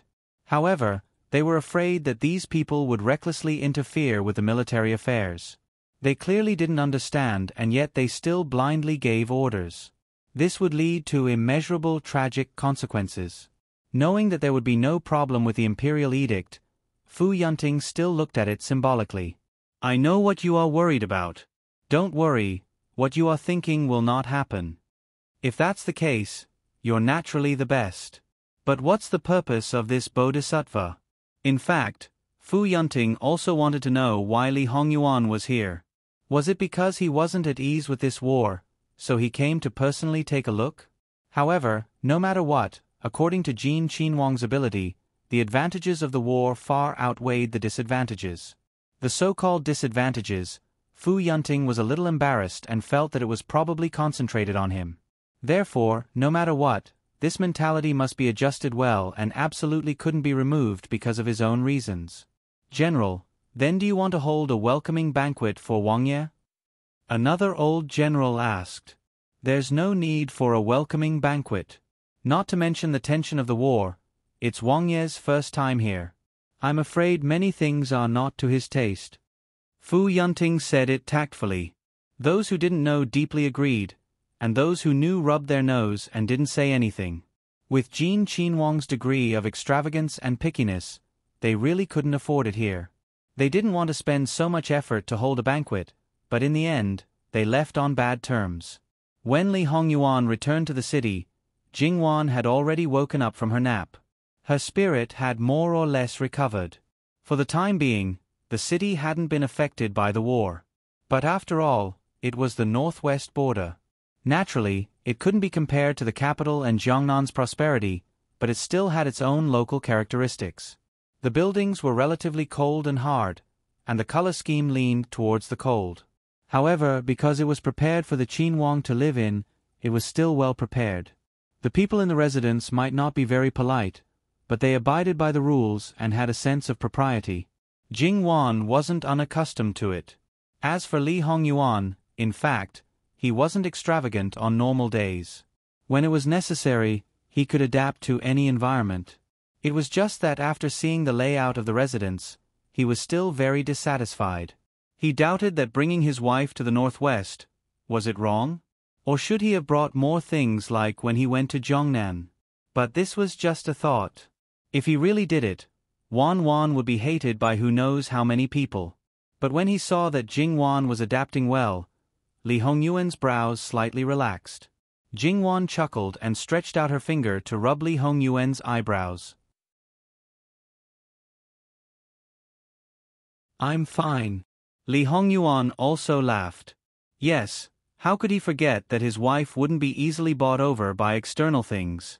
The reason why she calmly accepted everything he gave was because she first accepted him from the bottom of her heart. The only thing that could buy her was never external things, but sincerity. You went to the barracks to take a look. How is the situation? It's just so. It didn't meet expectations, but it didn't disappoint too much. Fu Yunting is still lacking after all. I just need to train him again. His tone was faint, but his eyes were looking at her. Jingwan almost laughed, but in the end, she held back. If she laughed, she didn't know what this man would do. However, she and Fu Yunting didn't even have a face-to-face photo. Did he have to be like this? Jingwan really wanted to say, you're just looking for trouble if you keep bringing up your past life. Alright, she couldn't say that. Yes, it's his honor to be trained by Yuan personally. Li Hongyuan's eyes were cold. He reached out and pinched Jingwan's face. Don't think that I don't know what you're thinking. But I'm too lazy to argue with you now. Just wait, I'll record it down one by one. We'll slowly settle it when we return to the capital. Jingwan rolled her eyes at him. This narrow-minded man. Li Hongyuan took Jingwan to walk around the garden. There wasn't much to admire, so the topic naturally turned to the situation in the northwest. Jingwan asked the question in her heart. Yuan, in your previous life, the Qi Yuan suffered heavy losses. According to the fierceness of the Xiongnu, they should have directly attacked the Qi Yuan. However, from what I've heard, the Qi Yuan is in trouble and the Xiongnu have directly withdrawn their troops? I told you the same thing. There's an internal problem in the western Xiongnu. The virtuous king's power is getting stronger and stronger, and some people have the idea of plucking the fruits of their labor. In addition, this winter, there's a rare heavy snow in the north. The area near the Qi Yuan is quite serious, not to mention the areas further north. The nomadic people's main property is cattle, sheep, and other livestock. A large number of people have died, so in order to survive, they naturally have to plunder. The former Wei and the Xiongnu are all disaster areas, so the Xiongnu don't have much energy to invest in the Qi Yuan. Moreover, the Xiongnu themselves are not a rich land. To be able to fight against the Qi Yuan for a year, their reserves are almost depleted. Even the cleverest housewife can't cook without rice. Jingwan understood. In other words, the Xiongnu did not have the right time, place, and people. They had no choice but to retreat when they had such a great opportunity. She wondered if the virtuous king was so angry that he vomited blood. Therefore, although the Qi Yuan could be said to be besieged on all sides, it had a lot of luck. This had created favorable conditions for someone to establish a more powerful dynasty in the future. And now, he had the advantage of foresight in certain aspects. If there were no accidents, the Qi Yuan in his hands in the future would be more powerful and prosperous than the one in his previous life. Jing Yuan did not have much ambition, but when she thought about such a prosperous era, which was created by her husband, she could not help but feel excited and proud. If we eliminate the virtuous king now, won't it be easier to deal with the Xiongnu in the future? Of course, but there are many things that cannot be generalized. After all, without the virtuous king, the internal conflicts among the Xiongnu would be reduced. If the Xiongnu retreated early to recuperate, then they would be able to preserve some of their accumulation. When they attack again in the future, they would be united as one. Hearing this, Jing Yuan was not nervous. She believed that he had a follow-up plan. So not only do we have to eliminate the virtuous king, we have to completely destroy the Xiongnu, just like the northern Xiongnu in the past. You have to know that the northern Xiongnu and the western Xiongnu were rivals in the past. Because of the battle with the Qi Yuan, the northern Xiongnu were far inferior to the western Xiongnu until today. Not to mention, during this period of time, the western Xiongnu had plundered a large amount of territory. Destroy them to the point that they will be exterminated. Jing Yuan finished his sentence. Li Hongyuan turned to look at Jing Yuan and smiled. Wan, you are quite ambitious. Jing Yuan turned to look at him. What was he talking about? It was obviously this bastard who had led her to say this. Li Hongyuan held her hand, their fingers intertwined, and continued walking at a moderate pace.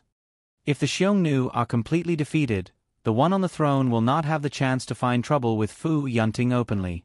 Even if the emperor has great achievements, he will not dare to act recklessly against such a meritorious official.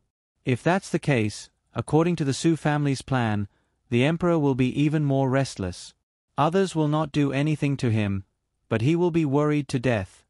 What does that have to do with us? Li Hongyuan was unusually calm.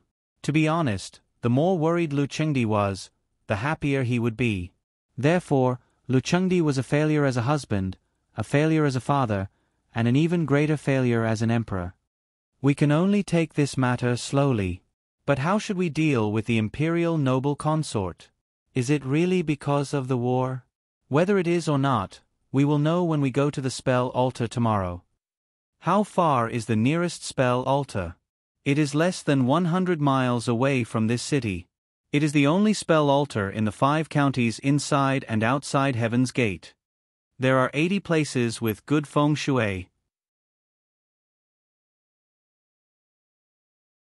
Is the northwest such a small proportion of the land? It is not strange. Throughout history, after many dynasties, how many have built a capital city in this area? Well, in the past history of Qi Yuan, there was no such thing. Moreover, a capital city was very important to a country. If it was to be built, it really needed to be considered in all aspects. Shall I ask someone to prepare it? No, I will go there. Anyway, it is a secret. If you are here, won't you be able to cover for me better? Jing Yuan raised her eyebrows. She suspected that he was up to no good. Don't worry. I will go there early tomorrow morning. I will be back tomorrow. Jing Yuan really had nothing to worry about. Okay, you go. I will also take the opportunity to understand the situation in the city and see if there is anything I can help with. She could not only help. Li Hongyuan thought of his previous life. Because of his situation at that time, he did not know what Jing Yuan did. But later on, he learned that Fu Yunting could hold on for more than a year under the situation of internal and external troubles. How much credit did Jing Yuan have for Jing Yuan? It was the same her. Although she appeared here in a different way, he believed that what she would do in the future would be the same. Moreover, now that her status was different, her words would be carried out more vigorously in the beginning. In this way, the princess consort would definitely do better than the general's wife. However, in reality, would it really be like this? Jing Wan had personally asked for the provisions and personally escorted them. She had already gained support with her own abilities. In addition, Fu Yunting had gained the respect of the soldiers and citizens of the Northwest. Whatever Jing Wan wanted to do, many people would unconditionally believe her. How could her words not be carried out? On the contrary, the current princess consort, in these people's impression, was that she did not know pain and suffering. She only knew how to enjoy life and did not know anything. She was a noble lady who needed people to serve her. 9 out of 10 of her words would be doubted. So, the princess consort was the general's wife? Ha, let's not talk about the end. In the beginning, it was definitely impossible. How could Li Hongyuan not know this? Wrong, it was because he knew it very clearly. So he was being petty. Jing Wan didn't know what he was thinking. She was still telling him what she could do to help. The more Li Hongyuan listened, the darker his face became. According to Jing Wan's words, she would probably be busier than him. The time they spent together would be infinitely reduced. Your husband brought you here to play. Suddenly hearing Li Hongyuan's cold and harsh words, Jing Wan was stunned. Then she did not know whether to laugh or cry. Ah Yuan, don't make a fuss. What time is it now? Are you really bringing me here to play? Actually, you know best in your heart. So, at this point, don't make a fuss. Hearing Jing Wan's last adjective, Li Hongyuan's face became even darker. However, it was undeniable that Jing Wan was right. The living Hell King was in a bad mood and did not want to continue walking. He pulled his wife back to rest. After all, for a long time after this, he was afraid that he would not be able to eat his fill. Jing Wan was severely tormented, but the next day, she still woke up full of energy. However, Li Hongyuan had already left. Jing Wan's morning exercise was not cancelled. On the contrary, it was increased to a certain extent. Moreover, it was not only physical exercise, but also hand crossbows and arrows. Although she did not see the cruelty of the battlefield, and probably would not see it, but as it neared, she could not help but feel a sense of danger. When Jing Wan heard it, she was already sweating profusely. Even in the summer, Jing Wan rarely sweated so much. However, everyone saw Jing Wan's efforts. Granny Gong also consciously taught Jing Wan some boxing skills. Jing Wan herself might not know, but the secret guards hiding in the dark knew very well. Those were the killing moves that were more skillful. They did not require too much strength and were not harmful to the body. Most people might find it difficult to learn, but Jing Wan's body was very flexible and balanced because she had been training since she was a child. Therefore, it was very easy for her to learn. Those who knew Granny Gong's identity looked at each other. Was it really okay for the Lady Protector to do this? In fact, unless they were all dead, how could the princess consort fight with others personally? But would there be a day when they were all dead? What a joke. If someone could kill them all, with such a group of sneaky soldiers, not to mention that the capital would be pierced into a sieve, at least there would be an assassination case from time to time. It was not easy to kill them in the capital. There were many governors in all the counties. So, the Lady Protector was teaching the princess consort so that she could fight with the prince? All right, she had accidentally exposed herself. She had better stop quickly. If she accidentally revealed her emotions, wouldn't she be courting death? Jing Wan washed up and had breakfast. Then, she put on a set of clean clothes and went out with her men. Speaking of which, although she did not wear a fancy dress or exquisite hair accessories tonight, the material of her clothes was very different from the clothes of the people in the Northwest. Therefore, she attracted a lot of attention when she went out on the street. However, the customs here were quite good. Most people just took a look and then left. They did not cause unnecessary trouble. Besides, they could more or less guess that Jing Wan's identity was not simple. Although there were not many people around Jing Wan, there were still some unfamiliar figures around her. When the two countries were at war, as a border town, they were very sensitive to unfamiliar faces. Therefore, even though many people were wearing the local clothes and mingling with the crowd to protect Jingwan, they did not achieve their real goal. This was probably something that Imperial bodyguard Chen and the others did not expect. However, they were different. After going through special training, they were able to see through other people's eyes. Therefore, after a while, they would definitely notice something. Therefore, this mistake would not last long. However, Jingwan was upright and magnanimous. No matter what she did, if she had doubts, she would ask. If she did not understand, she would ask. If she inadvertently offended someone, she would apologize very straightforwardly. This kind of attitude would not cause others to be dissatisfied. Speaking of which, because the purpose of Jin Qinhuang's visit was unclear and they did not know where to start, many people were actually staring at Jingwan. Of course, this kind of thing could not be done by a man. Wouldn't that be offending Jin Qinhuang to death? Don't forget, this was originally a prefectural city. The number of officials here was not small. These officials all had family members. Because of the war, civil officials were also used as facial features. They did not have to go to the battlefield. Their feet did not touch the ground all day long. They even had frequent contact with soldiers. Their bodies were even infected with some of the habits of the military. Following that, the people and their families were also affected. What's more, in the Northwest, the customs were originally relatively open. Especially for women, the restrictions were much weaker. Compared to being a housewife, some of them were able to wield the whip with vigor. Perhaps because they knew the worries of the elders in their families, they were also worried about the soldiers. Therefore, some of the young ladies volunteered to go and check out the situation. Jingwan going out at this time was a good opportunity for them. It was just that they did not show up at the beginning and only watched from afar. Because the unfamiliar faces in the crowd were also centered around Jingwan, they did not call the city guards. However, this kind of situation actually had a certain drawback. Because, during this time they could be used by others. The people in the city might not know how many people were around Jingwan, and the people around Jingwan were all strangers. Therefore, those who wanted to take advantage of the situation could take advantage of this loophole. Therefore, it was best for both sides to meet face to face and clearly identify each other. However, it was not suitable for some secret guards to show up in front of others.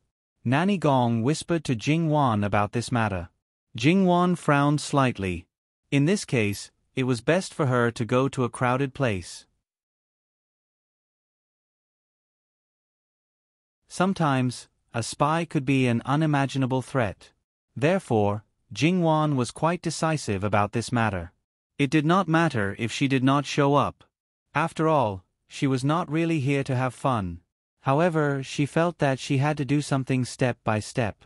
If she suddenly broke into a place where she should not break into, she would probably not be liked, be guarded against, and be regarded as enemies.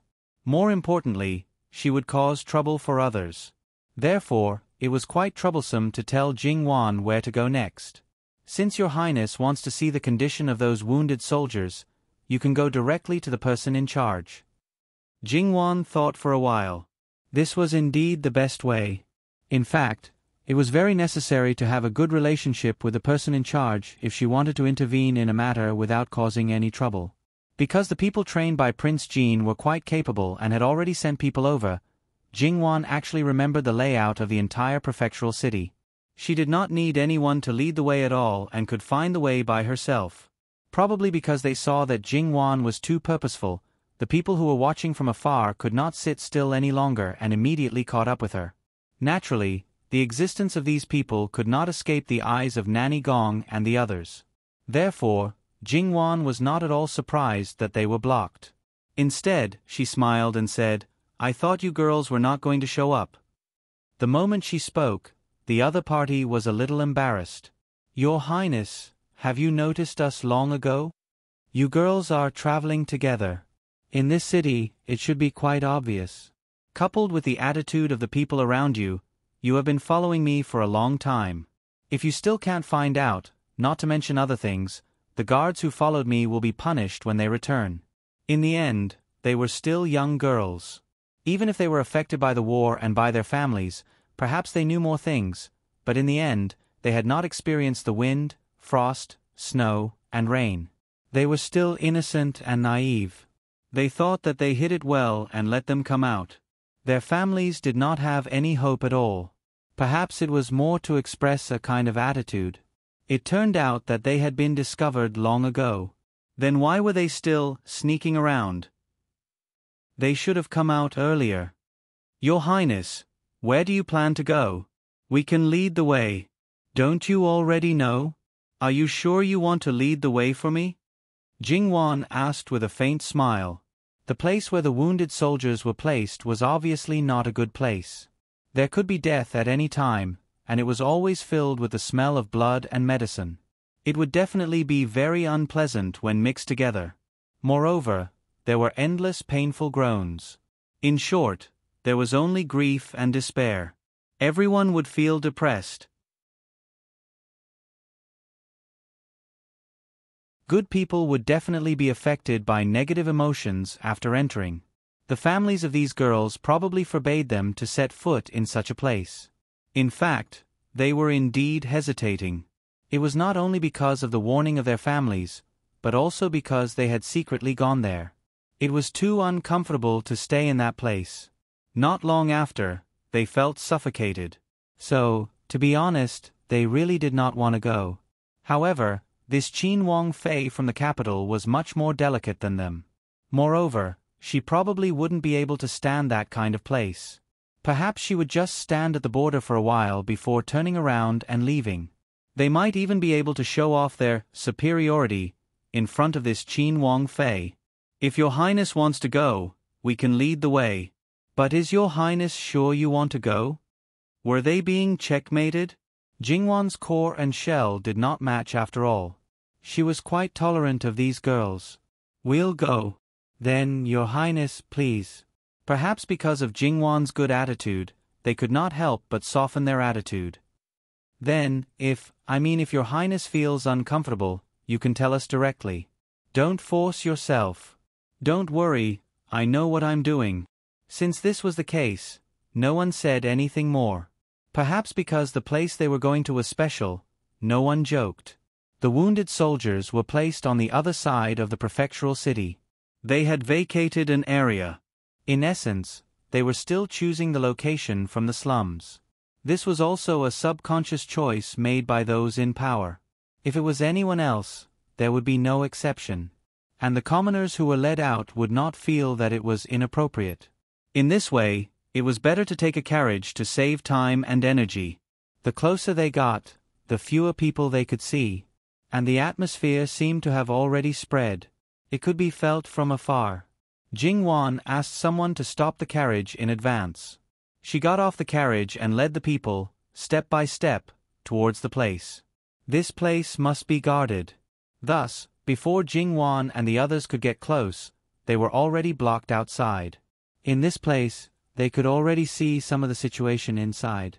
Especially the smell, it was exceptionally unpleasant. Jingwan endured and did not use a handkerchief to cover her nose and mouth. Not to mention other things, just based on the smell, Jingwan could conclude that the hygiene inside must be terrible. Imperial Guard Qian stepped forward and took out the waist token of Jin Qin Wang Fu to show his identity. The guards looked at each other in dismay. It must be known that not everyone knew that there would be an army supervisor in the northwest, and that it was a prince. Thus, when they suddenly knew the identity of Jingwan and the others, they were extremely surprised. It must be known that the trip to Jiangnan last year was deliberately publicized by some people. Thus, when Li Hongyuan arrived at a certain place, there were many people who knew about it. However, the common people still did not know. And this time, because of the terrifying reputation of the King of Hell, the insiders wanted to weaken Jin Qin Wang's presence. It was normal that the common soldiers did not know. However, Jingwan did not intend to barge in from the beginning. She only said that she wanted to see the person in charge. These guards naturally did not dare to neglect. A prince of the imperial court that was a high official They left quickly, but the people who came out to greet them were also quite fast. It was a middle-aged man and an old man. Perhaps because they were old, the way they walked was still vigorous and vigorous. Jingwan could not help but take a few more glances. The two people walked in front of Jingwan and stopped when they were a few steps away. Although they were puzzled as to why a Qin Wang Fei would come to this place, they still had to follow the rules. It was just that compared to the middle-aged man's restraint, the old man seemed to be very enthusiastic towards Jingwan and her party. Jingwan and the others quickly knew the reason. It turned out that this old man was actually the military doctor of the Northeast Army. It was the old doctor who had gone to the capital with He Jinwei's family. The old doctor was nominally a military doctor, but he did not have a military status. Thus, in the Northeast, there might not be any battles for a long time. And when the Northwest was short of manpower, he brought a portion of people and came to help. Dare I ask Wang Fei Nyong, did the Wang Fu's doctor who made the special medicine come? The special medicine was not the kind that had amazing effects but would also magnify the pain countless times. That kind of medicine, in the beginning, was essentially used for interrogation. However, if the side effects could be removed, it was definitely the best medicine to use as an ordinary medicine. Gong Zhou was influenced by his master to be a doctor of the same profession, especially one who focused on saving lives, so he was usually more respectful. Greetings to the old doctor. Gong Zhou automatically stepped forward. The old doctor was probably surprised by his young age, so his eyes widened slightly. However, now was not the time to be calculative. He stepped forward and directly grabbed Gong Zhou. To be able to make such a medicine at such a young age, you must be very knowledgeable about medicine. Come, I need your help. Gong Zhou wasn't just a doctor. He was a secret guard. Even if he was good at medicine, his martial arts weren't weak either. It was impossible for an old man to drag him away. He had a master. If his master didn't say anything, how could he leave just like that? Jingwan saw this and said, Gong Zhou, you go. Yes. Jingwan looked at the middle-aged man. He was probably the real person in charge. I want to go in and take a look. I wonder if you will allow me to? Seeing that Jingwan was still polite, the slightly stiff body of the person in charge relaxed a little. They were just small fries. In the face of these nobles, they could only serve them respectfully. If they wanted to go in, they could just barge in and there was nothing they could do. They also had to be prepared for the situation inside to be too bad and cause the nobles to feel uncomfortable. If the situation was light, they would probably just be scolded. If the situation was serious, they might even lose their lives. It was really lucky to be able to meet such a person who asked for their help. Since Princess Consort has asked, then this little one will say something. The situation inside is very bad. Princess Consort is a noble person and I am afraid it will make you uncomfortable. If Princess Consort does not have a reason to go in, this little one does not recommend Princess Consort to go in.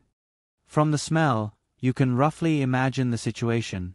However, since you are already standing here, your purpose must be to come here. Therefore, it is not very likely that you will leave without taking a look. If it causes you any trouble, please forgive me. Princess Consort, you are too serious. I don't deserve it. There is nothing to deserve it. After all, I did cause you trouble. The girls behind her looked at each other and saw the disbelief in each other's eyes. This Princess Consort didn't put on airs at all. She didn't look like a Princess Consort at all. As the saying goes, a higher official can crush people to death. Any small official, if it were their family members, would also be arrogant. Not to mention other things, compared with their attitude when they came here before and compared with this Princess Consort, they were inexplicably ashamed because they seemed to be too rude. Although it was uncomfortable, they still followed Jingwan in. Jingwan did not speak along the way and just watched quietly. Not to mention disturbing others, she even took the initiative to avoid people when she saw people carrying people over. The older they got, the deeper they went.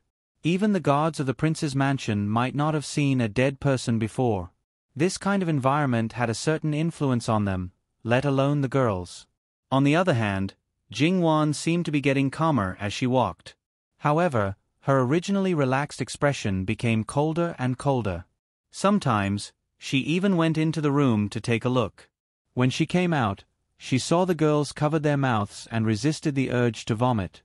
"If you don't feel well, go back." However, they were stubborn and shook their heads, unwilling to go back. Jingwan's expression became colder. "If you vomit, you will cause trouble for others. They are very busy and tired, do you understand?" They were stunned. They probably did not expect Jingwan's attitude to change so much. "Princess consort, we will definitely endure it." "Then do as you like." After turning a small part of the room, Jingwan saw Gong Jiu. At this moment, he was stitching up someone's wound. His movements were very skillful. Jingwan was a little stunned for a moment. When the stitching was done, he applied a light yellow liquid. Gong Jiu cleaned his hands and walked over. "Princess consort." Jingwan nodded. "Have you been studying wound stitching?" "Yes, because it is indeed very effective. Not to mention other places, it should be very useful on the battlefield." "I saw that the thread you used was not prepared at the last minute. Did you bring it from the capital? Have you almost mastered this set of skills?" "I used the catgut suture that you mentioned. Because Prince you had instructed me to do so, I have been studying and organizing it." Jingwan felt that in her husband's previous life, she should have brought up the topic of wound stitching, but she did not know if it was accepted. If it was accepted, then it would definitely be popularized. Her husband had personally led the army for many years, so it was impossible for him not to know about it. Then, he should have prepared for it long ago.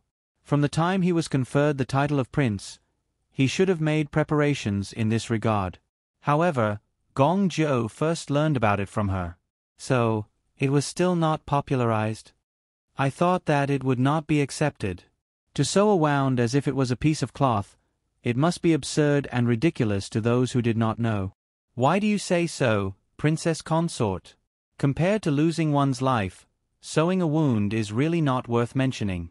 I heard from Gong Jiu that this method was first proposed by you, princess consort. Gong Jiu has also confirmed that it is very effective. It is a great blessing for the soldiers." "Thank you, princess consort," the old doctor said and bowed deeply to Jingwan. Jingwan quickly avoided it. "Doctor, you are too kind. I just suddenly thought of it." The rest was done by Gong Jiu. "If I really want to thank someone, I should thank him." "Princess consort, you are wrong. Many things are wrong. In fact, it is just an idea. So, princess consort, you don't have to be modest." Gong Jiu said. "That's right." The old doctor agreed. "Let's not talk about this.